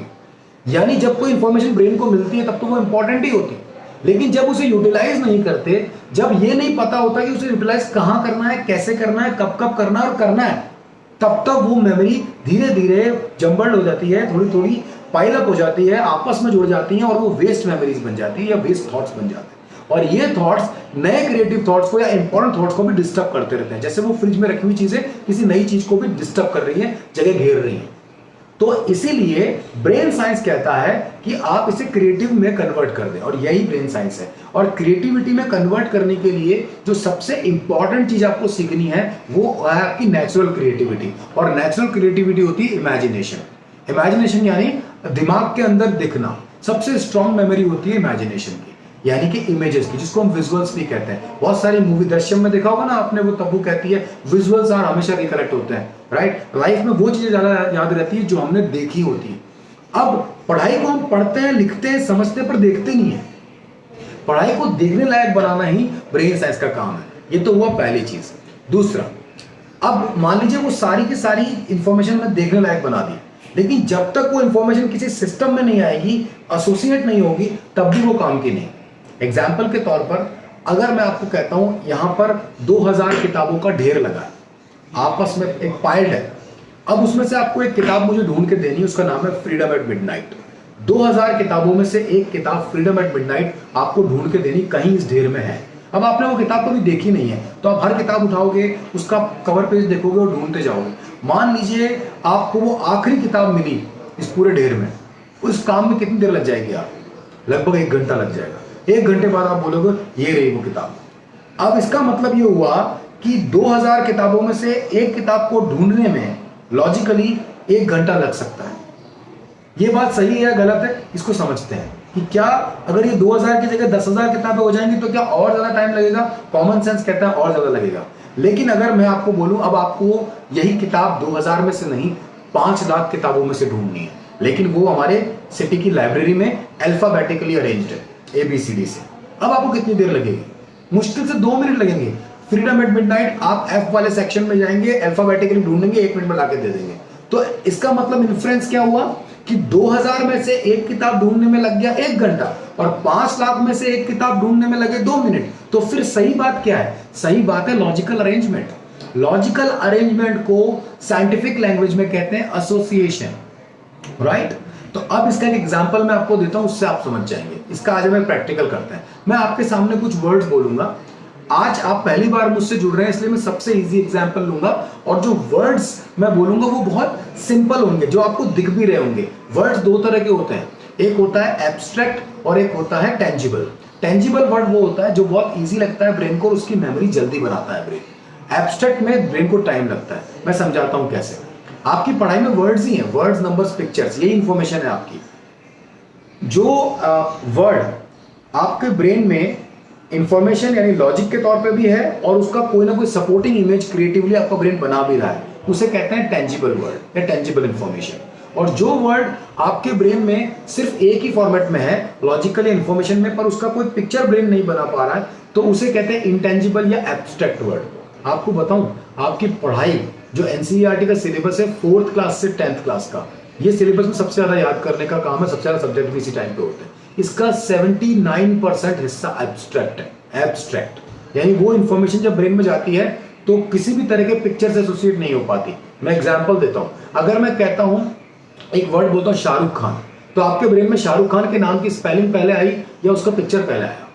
आप कहेंगे पिक्चर पहले आया। अब देखिए नाम की स्पेलिंग भी आपको दिख रही है, नाम की स्पेलिंग सबकी सेम है, पिक्चर सबका क्रिएटिव और अलग अलग है। किसी के लिए चक दे इंडिया वाला शाहरुख खान है, किसी के लिए किसी और मूवी का शाहरुख खान है, किसी के लिए किसी और पिक्चर का शाहरुख खान हो सकता है, लेकिन नाम सबके दिमाग में सेम है। इसी तरह से अगर मैं एक वर्ड और बोलता हूं, वर्ड है प्रायोरिटी। मैंने वर्ड बोला प्रायोरिटी। प्रायोरिटी का मीनिंग आपको पता होगा, इंफॉर्मेशन लॉजिकली आपको पता है, पर कोई पिक्चर बन रहा है क्या आपके दिमाग में? आप कहेंगे नहीं। शाहरुख खान के लिए आपके ब्रेन के पास 2 इंफॉर्मेशन है, उसके नाम और उसका पिक्चर। या नाम यानी लॉजिक तो आपको पता है, एक्टर का नाम है, और उसका पिक्चर भी सपोर्ट में आ रहा है। लेकिन प्रायोरिटी जब मैंने बोला तो सिर्फ उसका नाम और इंफॉर्मेशन आई, उसका लॉजिक आया, कोई पिक्चर सपोर्ट में नहीं आया। ऐसी इंफॉर्मेशन एब्स्ट्रैक्ट कहलाती है। आपकी पढ़ाई का लगभग 79% हिस्सा ऐसा ही है। यही रीजन है कि सबसे पुअर टाइप की इंफॉर्मेशन सबसे ज्यादा याद करने के लिए आ जाती है, और यहीं पर आपको बहुत स्ट्रेस होता है। स्ट्रेस का एक ही कारण है कि आपको ये नहीं पता कि ऐसी इंफॉर्मेशन को याद करने के लिए इंस्ट्रूमेंट या टेक्निक कौन सी यूज करनी है। बस ये टेक्निक पता चल जाएगी तो सब इजी हो जाएगा। पढ़ाई के अंदर क्या क्या पढ़े सब सिखाते हैं, कौन से टेक्निक से पढ़े कोई नहीं सिखाता।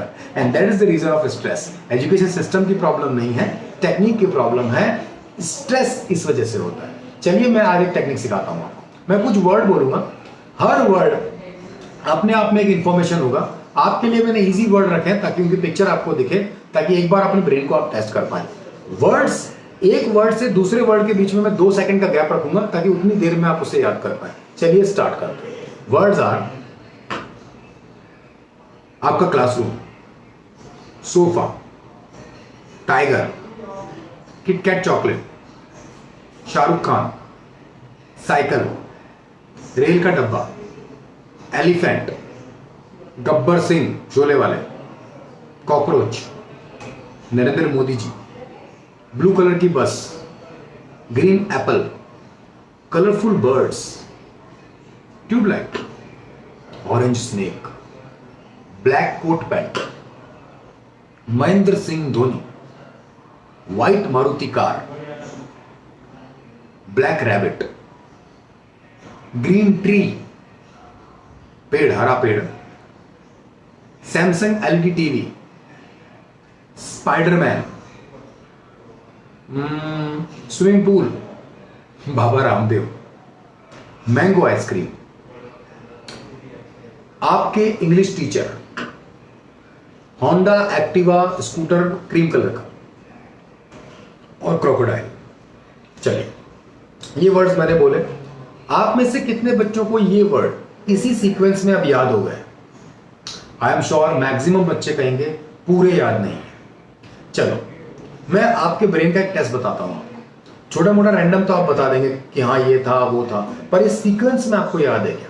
तो इसके लिए आप बोलोगे कोई बात नहीं, हमें लिख के दे दो, बहुत इजी थे ये, 10 मिनट में याद कर लेंगे। हाँ 10 से 15 मिनट में आप ये याद कर लेंगे, सीक्वेंस कोशिश कर लेंगे आप, क्योंकि ये इजी वर्ड्स थे, इसकी सबकी पिक्चर आपके ब्रेन में आ रही थी, राइट? यानी कि इस वक्त आपको कॉन्फिडेंस है कि ये वाली इंफॉर्मेशन हम आसानी से 15 मिनट में याद कर सकते हैं। इसकी रीजन क्या था? इसका पिक्चरफुल होना, इसके अंदर पिक्चर्स होना। ये आपको पहली बात साइकोलॉजी वजह की समझ में आ गई, यानी इमेजिनेशन या इमेजेस सपोर्ट करती है मेमोराइजेशन में। ठीक है, अब दूसरी बात समझाता हूं। चलो मैं आपके ब्रेन के 3 स्टेप का टेस्ट करता हूं। 3 स्टेप कौन कौन से थे? घर में आना, घर में रखना, वापस मिलना, रिसीविंग यानी मेमोराइजेशन, रिटेंशन और रिकलेक्शन। इसको साइंटिफिक लैंग्वेज में बोलते हैं R3 अप्रोच या R3 प्रैक्टिस। रिसीविंग यानी ब्रेन में आना, रिटेंशन ब्रेन में कहीं रखना, रिकलेक्शन ढूंढने पे मिल जाना। अब मैं चेक करता हूं कौन सा वाला पार्ट आपका सही है और कौन से वाले पार्ट में आपको सीखने की जरूरत है। जितने भी नाम मैंने बोले थे, जितनी बातें मैंने बोली थी, क्या उसमें रॉकेट था? आप बोलेंगे नहीं। चलिए बताइए, क्या उसमें रस्सी था, रोप? नहीं। क्या निडल था, सुई? नहीं। डायनासोर था? आप कहेंगे नहीं। जो बच्चे नहीं कह रहे हैं बिल्कुल सही चल रहा है उनका दिमाग। चलिए मैं आपसे एक सवाल पूछता हूं, क्या उस पूरी लिस्ट में बाबा रामदेव थे? हाँ। क्या ब्लू कलर की बस थी? आप कहेंगे हाँ। क्या उसमें टाइगर था? आप कहेंगे हाँ। क्या उसमें व्हाइट मारुति कार थी? You are right. अब देखिए, आपका लर्निंग का वो स्टेप मेमोराइजेशन वो बिल्कुल परफेक्ट है। आपके ब्रेन को पता है कि घर में क्या आया है क्या नहीं आया है, पहली ही बार में विदाउट रिवीजन ब्रेन को पता है। लेकिन वो कैसे रखा जाए कि सारा टाइम पर मिल जाए, बस यही एक चीज सीखनी है। इसके लिए इमेजिनेशन को जोड़ेंगे हम एसोसिएशन के साथ में। अब की बार मैं ये लिस्ट दोबारा बोलूंगा और मैं गारंटी करता हूं कि आपको 10 साल बाद भी कभी भी पूछूंगा ना, 1 सेकंड में आप बता देंगे किसके बाद क्या था, किससे पहले क्या था, उल्टा बता देंगे, सीधा बता देंगे। कुछ भी नहीं करना है, सिर्फ एक ब्रेन साइंस प्रिंसिपल यूज करना है। इसका नाम है स्टोरी मेथड या चेन मेथड, जिसमें हम एक इंफॉर्मेशन को दूसरी इंफॉर्मेशन के साथ क्रोनोलॉजिकल जोड़ लेते हैं। आपको थ्योरी नहीं सीखनी है, आपको प्रैक्टिकल करना है। अभी करके दिखाता हूं। अब की बार आप याद मत करना, पहले आप याद करने की कोशिश कर रहे थे, अब मैं कह रहा हूं मत करना, ठीक है? देखते हैं क्या होता है। मान लीजिए आपका क्लासरूम, आप क्लासरूम में गए, वहां पर एक सोफा रखा है, उस सोफे के ऊपर एक टाइगर बैठा है, वो टाइगर किटकैट चॉकलेट खा रहा है। अचानक वहां पर शाहरुख खान आया, टाइगर के मुंह से किटकैट चॉकलेट छीनी, साइकिल पे बैठा और भाग गया। कहां पहुंच गया? रेल के डब्बे में। अब देखो रेलगाड़ी के अंदर चढ़ गया। जैसे ही अंदर गया, देखा सामने वाली बर्थ पर एक एलिफेंट बैठा है निक्कर में। वहां पर टीसी आया, टिकट कलेक्टर। उसने कहा टिकट दो।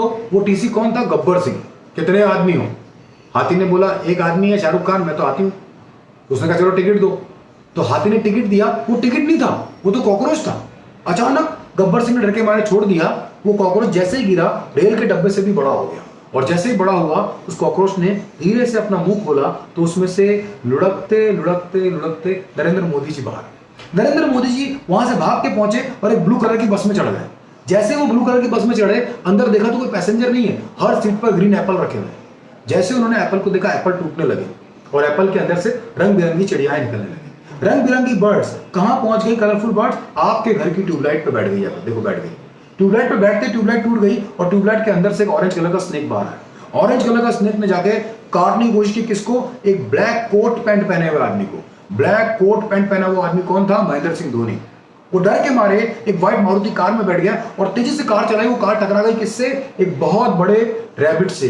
ब्लैक रैबिट, आपके घर से भी बड़ा, बहुत बड़ा ब्लैक रैबिट। जैसे टकराया, ब्लैक रैबिट गिर गया। उसके पीछे एक पेड़ था, उसके ऊपर हरा पेड़। पेड़ पे गिरते पूरा पेड़ हिल गया और उसकी एक डाल पर सैमसंग एलईडी टीवी रखा हुआ था, वो ऑन हो गया। जैसे टीवी ऑन हुआ, टीवी तोड़कर बाहर निकला स्पाइडरमैन और कूदा एक स्विमिंग पूल में। छपा। स्विमिंग पूल में कूदते ही स्विमिंग पूल का पानी उछला किस पे? किनारे पे खड़े हुए बाबा रामदेव। बाबा रामदेव वहां पे क्या कर रहे हैं? वो आइसक्रीम बेच रहे हैं, पतंजलि मैंगो आइसक्रीम। वो भी नया ब्रांड लॉन्च कर दिया उन्होंने। पतंजलि मैंगो आइसक्रीम किसको बेच रहे हैं? आपके इंग्लिश टीचर को। आपके इंग्लिश टीचर वहां किस पर बैठे हैं? एक क्रीम कलर के होंडा एक्टिवा स्कूटर पर। उन्हें वो आइसक्रीम बिल्कुल अच्छी नहीं लगी, तो उन्होंने वो अपने बेटे को दे दी। उनका बेटा उनके पीछे ही बैठा है, वो है क्रोकोडाइल। बस अब ये लिस्ट कंप्लीट हुई। मैंने एक ही बार बोली, जरा चेक करते हैं अब ये सीक्वेंस आपको याद है या नहीं है। मैं स्टार्टिंग करूंगा, वहां से आप बताइए। सबसे पहले क्लासरूम। क्लासरूम में क्या है? You are right, sofa. सोफे पे कौन? You are right, tiger. Okay, tiger क्या कर? You are right, KitKat chocolate खा रहा है। वहां पर कौन आया? You are right, Shahrukh Khan. Shahrukh Khan किस पे बैठा? साइकिल। ओके, अगर ये सब आप बोल पा रहे हैं मेरे साथ, तो पेरेंट्स ध्यान दें, आपके बच्चे का ब्रेन ट्रेनेबल है, उसका ब्रेन अच्छा है, इफेक्टिव है, इमेजिनेशन एसोसिएशन काम कर रहा है। इसको ब्रेन साइंस जरूर सीखना चाहिए आगे की लाइफ के लिए और पढ़ाई के लिए। अब बात करते हैं, साइकिल लेके वो कहां घुस गया? यू आर राइट, रेल के डब्बे में। रेल के डब्बे में कौन था? जल्दी बोलो। एलिफेंट। वहां पर कौन आया? गब्बर सिंह। शाबाश। ओके, गब्बर सिंह को क्या दिया? कॉकरोच। कॉकरोच में से कौन निकला? नरेंद्र जी मोदी। नरेंद्र भाई मोदी कहां पहुंचे? ब्लू कलर की बस में। You are right, blue colour की बस में क्या था? Green apple. तो फिर आप ठीक है। ग्रीन एप्पल के अंदर क्या निकला बताइए जल्दी से। Okay, colourful birds. Colourful birds कहां पहुंच गई? अगर आपको याद आ रहा है ट्यूबलाइट पे, तो आपका दिमाग बहुत तेज काम कर रहा है। ट्यूबलाइट में से क्या निकला? You are right, orange snake. Orange snake किसका पीछा कर रहा है? You are right, black coat pant वाले आदमी का। वो कौन है? You are right, Mahendra Singh Dhoni. MS Dhoni कहां पहुंच गए? व्हाइट मारुति कार में। व्हाइट मारुति कार किससे टकरा गई? सोचिए। You are right, black rabbit से। ब्लैक रैबिट किस पे गिर गया? अगेन यू आर राइट, एक ट्री पर। ट्री के बाद क्या है, ट्री के ऊपर क्या था? You are right, Samsung TV. Samsung TV में से कौन बाहर आया? You are right, Samsung TV में से बाहर आया है स्पाइडरमैन। स्पाइडरमैन कहां पहुंचा? Spiderman, you are right, Spiderman is in swimming pool now. Swimming pool का पानी किस पे गिरा? You are right, Baba Ramdev. Baba Ramdev जो है वो क्या कर रहे हैं वहां पर? उनके हाथ में देखिए क्या है, मैंगो आइसक्रीम। मैंगो आइसक्रीम किसको दे दी? You are right, English teacher को। इंग्लिश टीचर किस पे बैठे हुए हैं? Again you are right, this is cream Honda Activa. और उनके पीछे कौन है? उनका बेटा, नाम बताओ। क्रोकोडाइल। अगर आप पेरेंट्स, आपके बच्चे ने सारे नाम लिए हैं, उनको शाबाशी दीजिए, गले लगाइए। इस वक्त वो बहुत तेज दिमाग के मालिक हैं। सही ट्रेनिंग, सही टेक्निक और सही डायरेक्शन इन्हें बहुत बड़ा आदमी बना सकती है।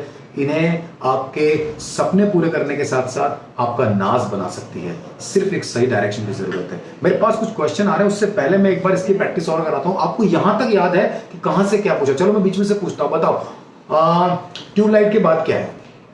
देखा, याद आ गया ना, ऑरेंज स्नेक। चलो बताओ नरेंद्र मोदी जी से पहले क्या है? याद आ गया ना, कॉकरोच। आप उल्टा भी बता सकते हैं, सीधा भी बता सकते हैं, बीच में से भी। ये टेक्निक उल्टा बताने के लिए भी अपने पास टाइम कम है, तो पापा मम्मी को सुना दीजिएगा। कहां से सुनाना है? क्रोकोडाइल, क्रोकोडाइल से पहले Honda Activa, Honda Activa English teacher, उससे पहले मैंगो आइसक्रीम, उससे पहले बाबा रामदेव, उससे पहले, ऐसे याद आता जाएगा आपको, राइट। अभी कुछ मेथड, अभी एक सवाल आया है एक राहुल जी का कि क्या ये सब्जेक्ट पे सभी पे लागू होता है? एग्जैक्टली सेकेंडरी एजुकेशन के हिसाब से बना हुआ और कंपटीशन की प्रिपरेशन करने वालों के हिसाब से। जो लोग सरकारी नौकरी की तैयारी के लिए जीके तैयार करना चाहते हैं उनके लिए, और history, geography, polity, economy, science, mathematics, language, general awareness, definition, derivation, vocabulary, dictionary, long answers, long theory, objective type question, association, formulas, maps, diagram, short answers, abbreviation, इन सब पे काम आते हैं। ये जो मैंने बोला ये सारा का सारा 4 to 10th क्लास का सिलेबस है। कैसे काम आते हैं इसके लिए आपको हमसे जुड़ना पड़ेगा।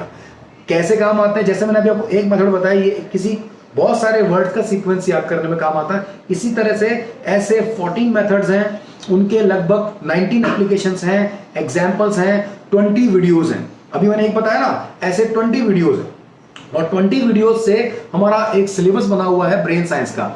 जैसे एग्जाम्पल के तौर पे आप कार 500 किलोमीटर से 5 लाख किलोमीटर तक चला सकते हैं, लेकिन आप जब कार सीखते हैं तो 100 किलोमीटर में सीख जाते हैं, राइट। तो इसका मतलब यह है कि आपको जिंदगी भर ब्रेन साइंस सीखने की जरूरत नहीं है, आपको केवल वो 20 वीडियोस देख करके वो मेथड सीखने की जरूरत है। सारे मेथड अलग अलग सब्जेक्ट पे कैसे काम आएंगे एक बार में सीख जाएंगे बच्चों।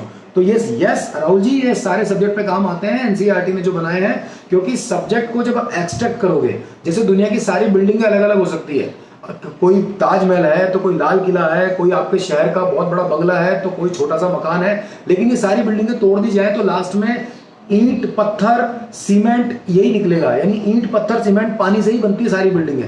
बिल्कुल ऐसे ही सारे सब्जेक्ट्स समझने के वक्त अलग अलग सब्जेक्ट होते हैं, याद करने के वक्त वो वास्तव में नंबर्स, पिक्चर्स और वर्ड्स होते हैं। दुनिया की सारी किताबों में ये 3 बातें कॉमन होती है। अगर किताब याद करनी है तो वास्तव में किताब नहीं, आप वर्ड, नंबर, पिक्चर याद कर रहे हो।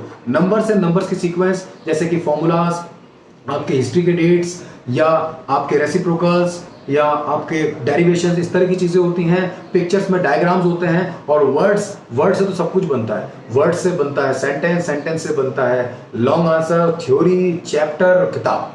तो कहने का मतलब है यस, ये सब में काम आता है। इन मेथड का बेस क्या है? दीपक जी पूछ रहे हैं इस मेथड का बेस क्या है। इन मेथड का बेस है आपके ब्रेन की नेचुरल मेमोरी, यानी कि आपके ब्रेन के 2 इंपॉर्टेंट फंक्शन, एसोसिएशन और इमेजिनेशन। साइकोलॉजी ऑफ एजुकेशन की किताब आप सब लोग खरीद लीजिए, आपको बाजार में मिल जाएगी। उसमें चैप्टर्स दिए हुए हैं। एक एसोसिएशन का चैप्टर है जो डॉक्टर थॉर्नडाइक का लिखा हुआ है, जो मेमोरी रिकलेक्शन के टाइम पर, रिटेंशन के टाइम पर कैसे बनती है उस पर बना हुआ है। एक इमेजिनेशन का चैप्टर है, कल्पनाशीलता, वो बीएफ स्किनर का लिखा हुआ है कि स्ट्रॉन्ग मेमोरी बनाई कैसे जाए। आपको बताऊं, जो आपकी सबसे बड़ी तकलीफ है ना, सिलेबस को पक्का याद करना, अच्छी मेमोरी, वो पहले से एजुकेशन साइकोलॉजी में है, किसी दूसरी बुक की जरूरत भी नहीं है। वैसे आप मेरी बुक ले सकते हैं, ब्रेन साइंस लर्निंग, मैंने उसको काफी एक्सप्लेन किया हुआ, लेकिन ये सब पहले से है। इसी तरह से इसके अलावा आपकी सेंसरी मेमोरीज जो होती है, जब वो लाइव मेमोरी में कन्वर्ट होती है। दीपक जी मैं आपको समझाना चाहूंगा, आप मेमोरी बनाते कैसे हैं? आपके ब्रेन में जो मेमोरी है वो कितने फॉर्मेट में, कौन सी होती है, कितने तरह की होती है? मैं बताऊं आपको, 7 तरह की होती है। अब मैं 7 तो बाद में बताता हूं, आपसे एक सवाल पूछता हूं, सेंसेस कितने होते हैं हमारे? How many senses do we have? क्योंकि आपकी इंफॉर्मेशन तो किसी ना किसी सेंसेस के थ्रू ही जाएगी ना ब्रेन के पास, और वही इंफॉर्मेशन मेमोरी बनेगी। तो सेंसेस कितने होते हैं? आप बोल रहे होंगे 5 सेंसेस होते हैं, टच, टेस्ट, स्मेल, ऑडिटरी यानी ऑडियो, विजुअल यानी वीडियो, ये 5 नहीं 7 सेंसेस होते हैं, 7 senses. Touch, taste, smell, audio, video, ये 5 हो गई। छठी सेंस होती है 6th सेंस, इंट्यूशनल सेंस, जो आपको किसी होने वाली घटना के ऊपर काम करती है या आपका एक कॉमन इंट्यूशन देती कि नहीं मेरे को मन में ऐसा लग रहा है, मेरी गट फीलिंग कह रही ऐसे, तो दिस इज इंट्यूशनल सेंस। ये वो साइंटिस्ट मानते हैं, जब 6th सेंस बोलते हैं 6th सेंस, राइट। और 7th सेंस होती है कॉमन सेंस, लॉजिकल सेंस या कॉमन सेंस। जिसके पास नहीं होती कॉमन सेंस उसे कहते हैं नॉन सेंस, टीचर कहती है ना, राइट। तो ये 7 सेंसेस जब मिलती है, कॉमन सेंस का मतलब होता है किसी चीज का लॉजिक पता होना, लॉजिकल। तो ये 7 सेंसेस मिलती है तब इंफॉर्मेशन पक्की मेमोरी बन जाती है। पढ़ाई में हम सारे सेंसेस यूज नहीं कर पाते, सिर्फ ऑडिटरी सेंस यूज होता है। सम सुन के ही याद करते हैं, सुन के बार बार दोहराते हैं, लिख के मन में बोलते हैं, पढ़ते वक्त भी बोलते हैं, ये सब ब्रेन सुनता है, सुन के याद होता है। सुन के जो मेमोरी बनती है उसे बोलते हैं रेजोनेंस मेमोरी। ये मेमोरी सबसे पुअर मेमोरी है, इसका रिवीजन छोड़ते ही या इसका रिपीटेशन छोड़ते ही ये वीक पड़ जाती है। लेकिन इसके अलावा जो आपको लाइफ में चीजें याद होती है वो होती है ऑडियो विजुअल, लाइव मेमोरी या एक्सपीरियंस मेमोरी। जब आपके 7 के 7 सेंसेस एक साथ जुड़ते हैं तो इंसिडेंट मेमोरी बनती है, यानी घटनाएं। हमें जिंदगी में घटनाएं ही याद होती है। मूवी भी घटना के तौर पे हमें याद हो जाती है। मूवी कभी हम याद करने के लिए नहीं देखते, फिर भी याद हो जाती है। पढ़ाई हम याद करने के लिए करते हैं, फिर भी याद नहीं होती, क्योंकि पढ़ाई घटना के फॉर्मेट में नहीं है, एक इंफॉर्मेशन एक सब्जेक्ट के फॉर्मेट में है। इसे घटना बनाने से ही लाइफ में वो पक्का हो सकती है। तो इसका सबका बेस है एजुकेशन साइकोलॉजी, एजुकेशन टेक्नोलॉजी और एजुकेशन फिलॉसफी। ये आज का हमारा टॉपिक नहीं है, कभी होगा तो मैं और डिटेल में आपको बताऊंगा। क्या ये क्लास ऑनलाइन ली जा सकती है? बिल्कुल ऑनलाइन ली जा सकती है। हमारा एक ऑनलाइन सॉफ्टवेयर है, उसका नाम है डिजिटल माइंड। इस सॉफ्टवेयर की मदद से आप ये सारे चैप्टर्स पढ़ के ये सब कुछ सीख सकते हैं। टोटल 20 चैप्टर्स हैं। हर एक चैप्टर को हमने जो प्राइस रखा है, एक मेथड, उसका एप्लीकेशन 150 रुपीज, 150 रुपए का एक चैप्टर है। सारे मिला लें तो 3000 का सॉफ्टवेयर है। पढ़ाई में टोटल खर्चा पेरेंट का कितना होता है मैं बताऊं? 4th क्लास से 10th क्लास तो छोड़ देते हैं। बच्चा पढ़ना कब स्टार्ट करता है? 5 साल में। पढ़ना खत्म कब करता है? 25वें साल में, यानी 20 साल।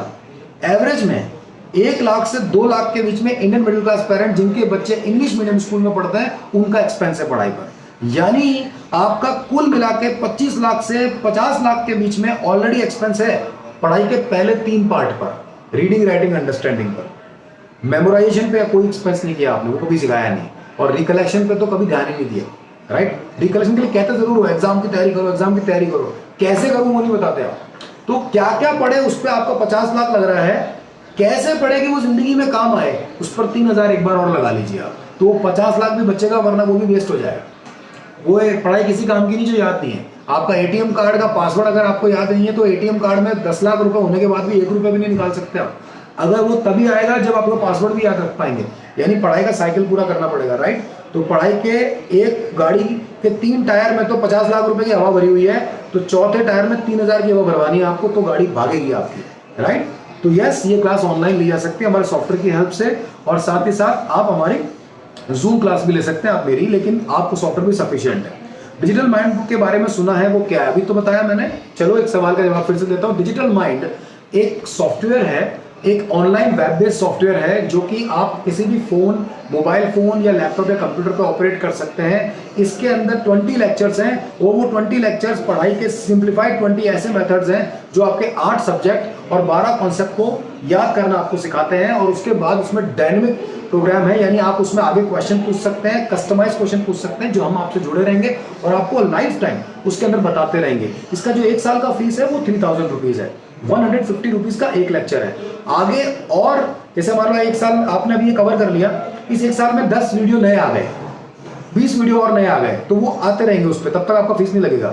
1 साल बाद और मान लीजिए वीडियो आते जा रहे हैं और आपको सब्सक्राइब रखना है तो अगेन 3000 रुपीज लगेगा। इस तरह से ये बना हुआ है, राइट। तो ये आपके उन ट्रेनर्स के भी काम का है जिन ट्रेनर्स के पास में ये डिजिटल माइंड सॉफ्टवेयर है, वो अपने स्टूडेंट्स को दे सकते हैं। और डिजिटल माइंड इंडिया का और एशिया का पहला सॉफ्टवेयर है, फर्स्ट, जो कि पूरा ब्रेन साइंस एक ऑनलाइन प्लेटफॉर्म पे सिखा देता है। बायजूस आपने सुना, वेदांतु आपने सुना, ऑनलाइन लर्निंग के बहुत सारे ऐप चल रहे हैं, लेकिन वो 3rd डायमेंशन पे चल रहे हैं, समझाने को और समझाने पे चल रहे हैं। अच्छी तरह समझा, ब्लड सेल समझा रहे हैं, पीरियोडिक टेबल समझा रहे हैं और समझा रहे हैं, विजुअल से समझा रहे हैं, लेकिन टेक्निक कौन सी यूज करें कि वो याद भी हाथों हाथ हो, ये सिर्फ और सिर्फ डिजिटल माइंड करा रहा है। आपने वैनिश सुना है? वैनिश, वैनिश एक तरह का डिटर्जेंट है।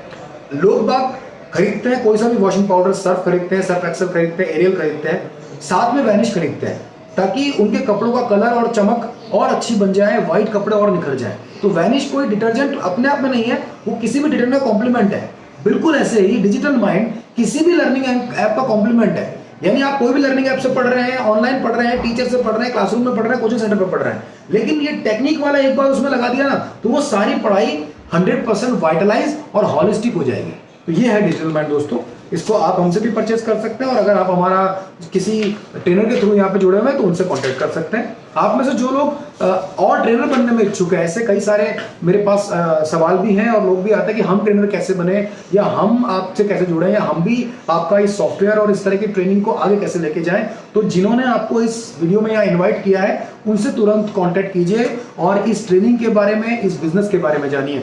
चलिए, आपसे एक सवाल आया है फिर से, सुमित जी पूछ रहे हैं हम आपसे ट्रेनिंग कैसे ले सकते हैं। बिल्कुल ऐसे ही, ये जैसे मैं आपको आज ट्रेनिंग दे रहा हूँ ऑनलाइन पब्लिक प्लेटफॉर्म पे, ऐसे प्राइवेट प्लेटफॉर्म है हमारा, जो हमारा एक ट्रेनिंग होता है, ऑनलाइन ट्रेनिंग होता है जो कि एक प्राइवेट प्लेटफॉर्म पे होता है। हर हफ्ते हम लगभग 10 से 12 ट्रेनर को तैयार करते हैं जिनका एक बैच बनता है, ऑनलाइन क्लासरूम में वो आते हैं और मैं उन्हें ट्रेनिंग देता हूँ, मेरे ट्रेनर ट्रेनिंग देते हैं और हम एक एक चीज सिखाते हैं और साथ ही साथ हमें ऑनलाइन ट्रेनिंग लिंक भी देते हैं। ऑनलाइन ट्रेनिंग लिंक का मतलब हो गया हम आपको 3 स्टेप पे ट्रेनिंग कराते हैं। पहला, हम आपको पूरा ऑनलाइन मटेरियल देते हैं as a trainer, as a businessman और as a brain science expert आप कैसे काम कर सकते हैं उस पर। वो 5 दिन से 15 दिन में आपको कंप्लीट करना होता है। इसके बाद में आपके पास में ट्रेनिंग शेड्यूल आ जाता है उसी टाइम पर, तो कोई भी ट्रेनिंग शेड्यूल आपको एनरोल करना होता है, फिर आप हमारे ऑनलाइन क्लासरूम में आ जाते हैं और फिर हम आपको जो भी आपने सीखा है लिंक्स के थ्रू उस पर बात करते हैं, उसको कस्टमाइज करते हैं, आपकी क्वेरीज लेते हैं, आपको रॉबस्ट करते हैं आपकी नॉलेज को, और फिर हम आपको आगे का बिजनेस प्लान, ट्रेनिंग प्लान वगैरह समझाते हैं जिससे आप इसको आगे कैरी फॉरवर्ड कर सकते हैं। इसके लिए आपको जिन्होंने इनवाइट किया आप उनसे बात कर लें। इस पेंडेमिक में इतने ऑनलाइन कोर्सेज चल रहे हैं तो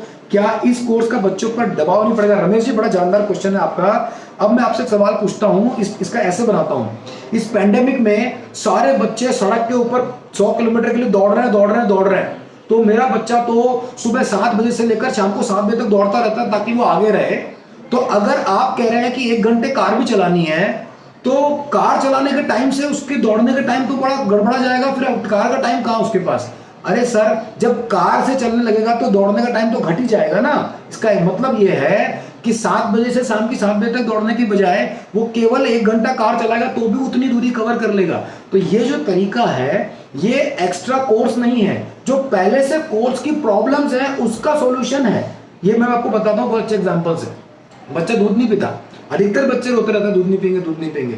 मैंने सोचा क्यों नहीं पीता, बच्चों से पूछा तो उन्होंने कहा बेकार लगता है पीने में, टेस्ट अच्छा नहीं है। समझ में आ गया दूध का टेस्ट प्रॉब्लम है इनके लिए। अब घर वाले बोलते हैं दूध में कैल्शियम होता है, ताकत चाहिए यार, इसको पिलाओ जबरदस्ती। कैसे पिलाएं? मैंने कहा जबरदस्ती मत पिलाओ, एक आइडिया देते हैं। फिर कंपनीज ने काम किया कि बच्चों को दूध पिलाना है तो निकल गया Bournvita, Complan, right.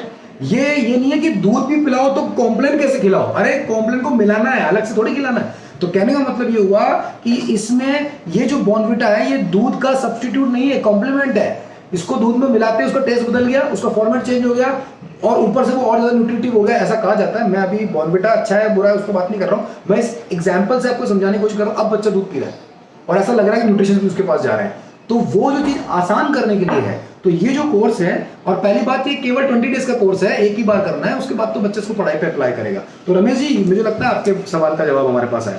Elementary schools के लिए कोई एग्जाम्पल दीजिए, जय गुप्ता जी पूछ रहे हैं। एलिमेंट्री छोटी स्कूल होती है, यानी कि हमारे जो प्राइमरी लेवल का स्कूल होता है। दोस्तों मैं एक चीज समझाता हूँ आपको, लर्निंग, जय गुप्ता जी आपको मैं टेक्निकल बात बताने जा रहा हूँ जिसके ऊपर देश के बोर्ड्स काम करते हैं, या सिलेबस जिस तरह से बनाया गया ग्रोथ के लिए। एक बच्चा जब पैदा होता है एकदम ब्लैंक लाइफ होती है उसकी, कुछ नहीं होता उसके पास। उसकी प्राइमरी लर्निंग मम्मी पापा होते हैं, उसका घर का एनवायरनमेंट होता है, उससे उसको कॉग्निटिव सेंसेस डेवलप होती है, उसके अंदर रिस्पॉन्सेस आते हैं उसमें। उसके बाद लगता है कि यार घर के रिस्पॉन्स के साथ साथ दुनिया की जानकारी उसको होनी चाहिए, तब हम चूज करते हैं स्कूल। ये प्ले स्कूल अभी आया है, ये ज्यादा पुराना नहीं है, लगभग 15-20 साल पहले है। उससे पहले किंडरगार्टन हुआ करता था, फिर मतलब नर्सरी होता था, LKG UKG होता था, लोअर किंडरगार्टन, अपर किंडरगार्टन। इसका ये माना था बेस बन गया बच्चे का, रिस्पॉन्सेज आ गए उसको छोटी छोटी बातें जो कि उसकी इंपॉर्टेंट स्किल्स होती हैं, मोटर स्किल्स होती हैं, सॉफ्ट स्किल्स होती हैं, वो डेवलप हो गई। अब उन स्किल से कौन सा नॉलेज इकट्ठा करना है, इसके लिए आती है रियल पढ़ाई। रियल पढ़ाई का सिलेबस एनसीईआरटी और इस तरह की संस्थाएं बनाती है जिनको लगता है कि ये जो किताबों में चीजें ये दिमाग में जानी चाहिए, इससे बच्चे का व्यक्तित्व विकास होगा, राइट। ये बेस है। अब समझते हैं ये किस पार्ट पे बना हुआ है। प्राइमरी, सेकेंडरी, सीनियर सेकेंडरी और ग्रेजुएशन, 4 स्टेप हैं इसके। हम ग्रेजुएशन का मतलब पता है आपको, अक्सर लोग ग्रेजुएट होना चाहते हैं। ग्रेजुएशन का मतलब होता है समझदार, इंटेलिजेंट, रिस्पॉन्सिव। इसका मतलब हुआ जिसका एनालिटिकल क्वोशंट, इंटेलेक्चुअल क्वोशंट और इमोशनल क्वोशंट कनेक्टेड है। आईक्यू, ईक्यू और एक्यू, इन तीनों के कॉम्बिनेशन वाले दिमाग को बोलते हैं ग्रेजुएट ब्रेन। यानी अब वो किसी भी चीज पर ठंडे दिमाग से सोच समझ के सही निर्णय ले सकता है। पोस्ट ग्रेजुएशन होता है इसमें और एक्सटेंसिव काम करना उस फील्ड के अंदर।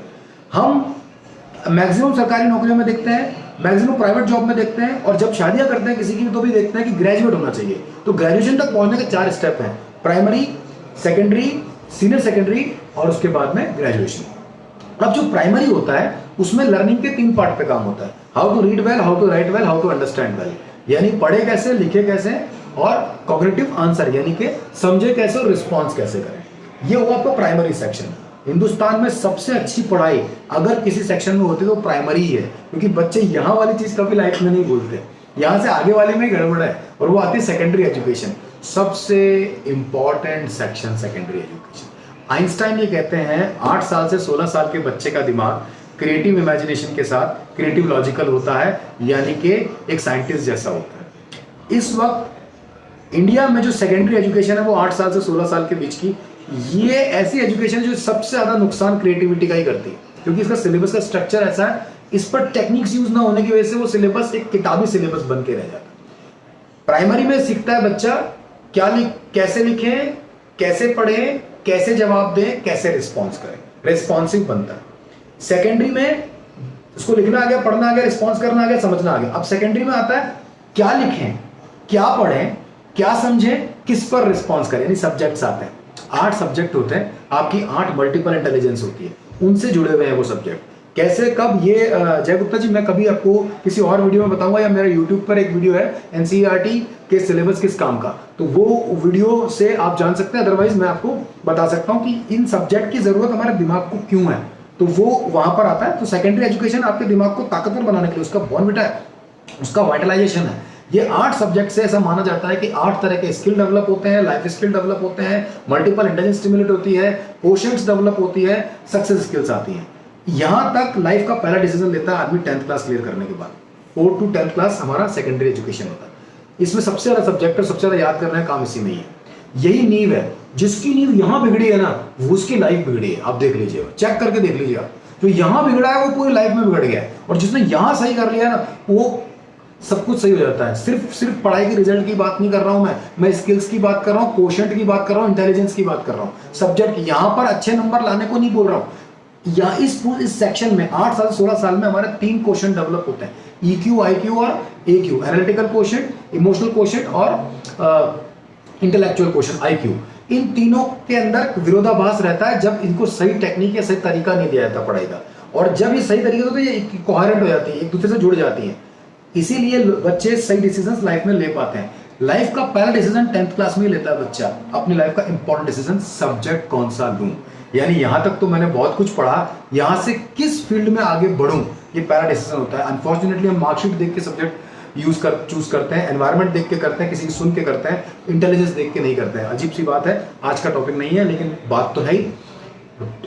फिर आता है 11th 12th class, senior secondary, जिसमें उसी सब्जेक्ट से और स्किल्स का डेवलपमेंट होता है और बच्चे का ओवरऑल व्यक्तित्व विकास या दिमागी विकास होना शुरू होता है। वो स्पेशलाइजेशन डिसीजन लेता है कि हाँ मैं इस सब्जेक्ट से अपनी लाइफ बनाऊंगा, तो उसकी डीप अंडरस्टैंडिंग करता है, सीनियर सेकेंडरी आ जाता है।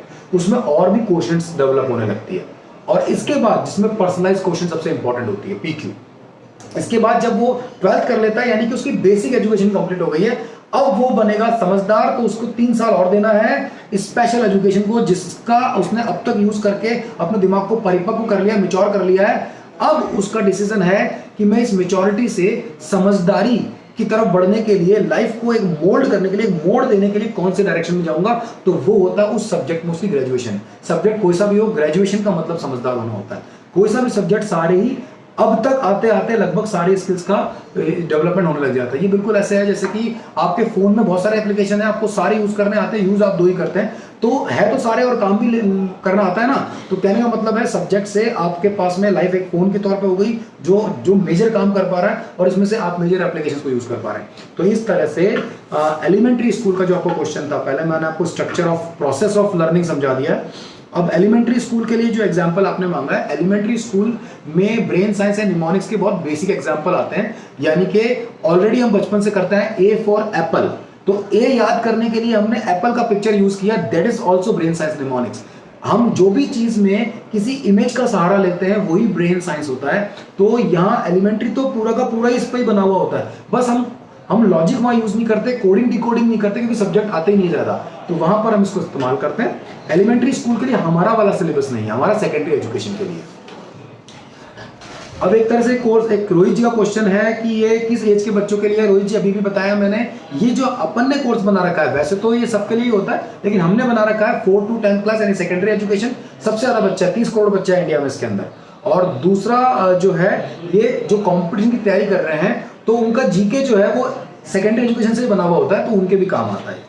क्या हम आप जैसे एक्सपर्ट ट्रेनर बन सकते हैं? बिलाल जी पूछ रहे हैं, सर मैं थैंक यू सो मच कि आपने मुझे एक्सपर्ट ट्रेनर कहा, आप मुझसे भी ज्यादा एक्सपर्ट ट्रेनर बन सकते हो। तो जिस तरह से लाइफ में कोई भी क्रिकेटर ऐसा नहीं रहा कि उससे महान कोई दूसरा क्रिकेटर नहीं आया, हर सदी में कोई ना कोई आता है जो अपनी प्रैक्टिस पर है, विल पर है, स्किल पर है, सोच पर है, विजन पर है, मेहनत पे है, हर बात पर है। तो बस आप बेसिक हम सबका सेम हो सकता है। एग्जाम्पल मैं आपको देता हूँ, मिल्खा सिंह की लाइफ में कोच की बहुत इंपॉर्टेंस है, लेकिन वो कोच सबको मिल्खा सिंह थोड़ी बना पाया। कोच बेसिक बनाता है, मिल्खा सिंह आदमी खुद की मेहनत ताकत से बनता है, खुद के विजन से बनता है, सोच से बनता है, संकल्प से बनता है, राइट। तो वरना तो उसके सारे जिसको भी दौड़ना सिखाया वो सारे मिल्खा सिंह होते ना, तो ऐसा नहीं हुआ ना। तो कहने का मतलब है बेसिक सबके लिए कॉमन होते हैं, स्पेशलाइजेशन देखो, this is ordinary knowledge, you can be extra ordinary by having extra ordinary approach. तो यस, आप मुझसे भी अच्छे एक्सपर्ट ट्रेनर बन सकते हैं, अगर आप ये सीखना चाहते हो तो जुड़ सकते हैं। इस मेथड से और क्या फायदे हैं? सुरेंद्र जी बड़ा अच्छा क्वेश्चन है आपका। इन मेथड से पढ़ाई के साथ साथ ज्यादा फायदे हैं लाइफ में। ये केवल पढ़ाई ही नहीं, बल्कि ये लाइफ में भी सक्सेस स्किल्स को डेवलप करता है, क्योंकि उसमें ब्रेन के दोनों part, left brain right brain, logical और क्रिएटिविटी सिंक्रोनाइज हो जाते हैं। तो मैक्सिमम प्रॉब्लम के लिए पॉजिटिव अप्रोच हो जाती है और इंपॉर्टेंट स्किल्स डेवलप होने लगते हैं। WHO ने तो एक रिपोर्ट दी थी, हालांकि WHO में बड़ी विवाद चल रहा है, लेकिन मैं उसकी एक रिपोर्ट बताना चाहूंगा, हेल्थ के ऊपर है वो। निमोनिक्स, ये साइंस जिसकी मैं बात कर रहा हूँ, ये साइंस बहुत पुराना साइंस है। हम तो इसको पढ़ाई में इस्तेमाल करते हैं, पर बहुत सारे कंट्रीज में ये लोगों के इलाज में इस्तेमाल होता है। डिप्रेशन की स्टेट से बाहर आने का बहुत अच्छा तरीका ब्रेन साइंस है। ब्रेन साइंस में साइंस भी है और ब्रेन भी है, और दुनिया में ब्रेन को बेहतर यूज करने के लिए आपको दुनिया का साइंस पता होना चाहिए। तो ब्रेन साइंस एक अपने आप में कॉम्बिनेशन है। जब लोग डिप्रेशन में होते हैं, स्ट्रेस में होते हैं, तो वो स्ट्रेस की पिल्स खाते हैं, एंटी डिप्रेसेंट्स लेते हैं। उसकी जगह एक सर्कुलर ये भी कहता है कि अगर ब्रेन साइंस निमोनिक्स के एक्सरसाइज कराए जाए तो डिप्रेशन से बाहर आ जा सकता है, क्योंकि इंसान क्रिएटिव हो जाता है उसके अंदर। डिप्रेशन की स्टेट में सबसे ज्यादा बुरी बात क्या होती है कि क्रिएटिविटी जीरो हो जाती है। बच्चे स्ट्रेस में जब आते हैं तो पढ़ाई में नॉलेज तो ब्रेन में जारी होती है, पर नॉलेज की क्रिएटिविटी तो खत्म ही हो जाती है। ब्रेन साइंस यहाँ बहुत अच्छा काम कर सकता है, और भी इससे बहुत सारे फायदे हैं। अच्छे हैबिट्स डेवलप होती है, बच्चे का रिटेंशन अच्छा होता है, मेमोरी तेज होती है, पढ़ाई में अच्छे मार्क्स आते हैं, लाइफ में आइडियल बच्चा बनता है। कुल मिला के हम एक आदर्श व्यक्तित्व किसी को मानते हैं, उसके मैक्सिमम ट्रेड्स ब्रेन साइंस से आ सकते हैं। क्या इससे 1000 डिजिट्स याद की जा सकती है? राजा राम जी, 1000 डेट्स याद की जा सकती है। सवाल आपका 1000 डेट्स है। Dates are digits. इसके लिए फोनेटिक मेथड, विबग्योर मेथड और कुछ मेथड कॉम्बिनेशन होता है, जिससे आप, अगर आप मेरे पुराने वीडियोस यूट्यूब पर देखेंगे तो मैं सैकड़ों संख्याएं, बहुत सारी संख्याएं याद करके एक डेमो दिया करता था, इंस्टेंटली याद करके। ऐसे बहुत सारे ट्रेनर हमने तैयार किए जो आजकल ऐसा करते हैं। और 1000 डेट्स हिस्ट्री के या कोई से भी डेट्स याद किए जा सकते हैं। Answer is yes. 1000 कोई बार नहीं है, उससे ज्यादा भी किए जा सकते हैं, आप बिल्कुल कर सकते हैं, राइट। तो मैक्सिमम क्वेश्चंस के मैंने आंसर ले लिए हैं दोस्तों। अब मैं यहाँ पर विदा लेने से पहले एक बार आपको बेसिक बता देता हूँ। ब्रेन साइंस आपकी लाइफ में 5 काम करता है। बच्चों की लाइफ में उनका एग्जाम रिजल्ट अच्छा करता है, आपकी मेमोरी बढ़ाता है, मेमोरी बढ़ाने की बजाय मैं कहूँगा परफेक्ट करता है या चैनलाइज करता है, यानी कंट्रोल में ले आता है, जिससे आप कम टाइम में ज्यादा सिलेबस कवर कर सकते हैं। पेरेंट्स भी सीखिए, क्योंकि आपकी लाइफ में भी कुछ ना कुछ आप भूलते रहते हैं, तो वहां भी काम आता है। तीसरा, ये आपका रिटेंशन इतना स्ट्रॉन्ग कर देता है कि जो भी आपने पढ़ा लिखा समझा है वो सिर्फ एग्जाम तक नहीं, जिंदगी भर याद रहता है। ये बहुत इंपॉर्टेंट क्वेश्चन है, आप किसी भी एक्सपर्ट से पूछ के देख लीजिए, कोई तरीका बताओ लाइफ टाइम का, तो ब्रेन साइंस निमोनिक के अलावा उसके पास भी कोई तरीका नहीं होगा। और चौथा जो इसमें फायदा होता है वो होता है एक्यूरेट रिकलेक्शन, और पढ़ाई इंजॉयबल बनती है, पढ़ाई में मजा आता है। जैसे उस लिस्ट को याद करने में मजा आया था ना अभी, वैसे पढ़ाई में मजा आने लगता है, क्योंकि हर इन्फॉर्मेशन जब पिक्चर फॉर्मेट में चलती है तो वो इन्फॉर्मेशन नहीं रहती, वो इंसिडेंट बन जाती है और इंसिडेंट्स याद हो जाते हैं। आखिरी फायदा इसका यह है कि पढ़ाई के साथ साथ लाइफ में सफल बनाने वाली वो योग्यता है। आपने ऐसे लोग देखे होंगे जो ज्यादा पढ़े लिखे नहीं है फिर भी हाईली सक्सेसफुल हैं, ऐसे भी देखे होंगे जो कई पढ़े लिखे हैं, खूब डिग्रियां ले रखी फिर भी स्ट्रगलर है। यानी पढ़ाई में सिर्फ और सिर्फ लाइफ में पढ़ाई नहीं, बल्कि कुछ और स्किल्स की जरूरत होती है जो सफल बनाती है, जिसका टाइम आज के बच्चों के पास नहीं है। तो ये बच्चों का टाइम पढ़ाई का कंट्रोल करती है और बच्चों को एनवायरमेंटल ऑब्जर्वेशन का स्ट्रॉन्ग कर देती है, जिससे उनमें लाइफ स्किल्स डेवलप होती हैं, हॉलिस्टिक सक्सेस स्किल्स डेवलप होती है। यानी बच्चा 4 to 10 तो पढ़ाई में यूज करता है और जिंदगी में बाद में यही चीज उसका तेज दिमाग का मालिक बनाने की वजह से उसकी एक जबरदस्त सक्सेसफुल पर्सनैलिटी बन सकती है। तो ये सब इसके फायदे हैं। आज मैंने आपको ब्रेन साइंस के बारे में बताया, कुछ और क्वेश्चंस आ रहे हैं तो मैं एक बार ले लेता हूं जल्दी से। हाँ, आपको अब क्वेश्चंस तो मैंने आपको मैक्सिमम ले लिए। आपका एक क्वेश्चन है कई सारे लोगों का कि हम लोग आपका सॉफ्टवेयर या फ्रेंचाइज या आपका ट्रेनर कैसे बन सकते हैं। आपको जिसने भी ये लिंक सेंड किया है सीधा उनसे कांटेक्ट कर लीजिए, आप सीधा ऐसा कर सकते हैं। इसी के साथ साथ आप गूगल पे जा सकते हैं, गूगल पर brain science Vinod Sharma brain science आप टाइप कीजिए, best brain science trainer in India type कीजिए। अगर आपको मैं वहां दिख जाता हूं तो वहां रिव्यू ऑप्शन में आज की जो बातचीत रही आपको कैसी लगी, कोई और सवाल हो तो वहां रिव्यू में डाल सकते हैं।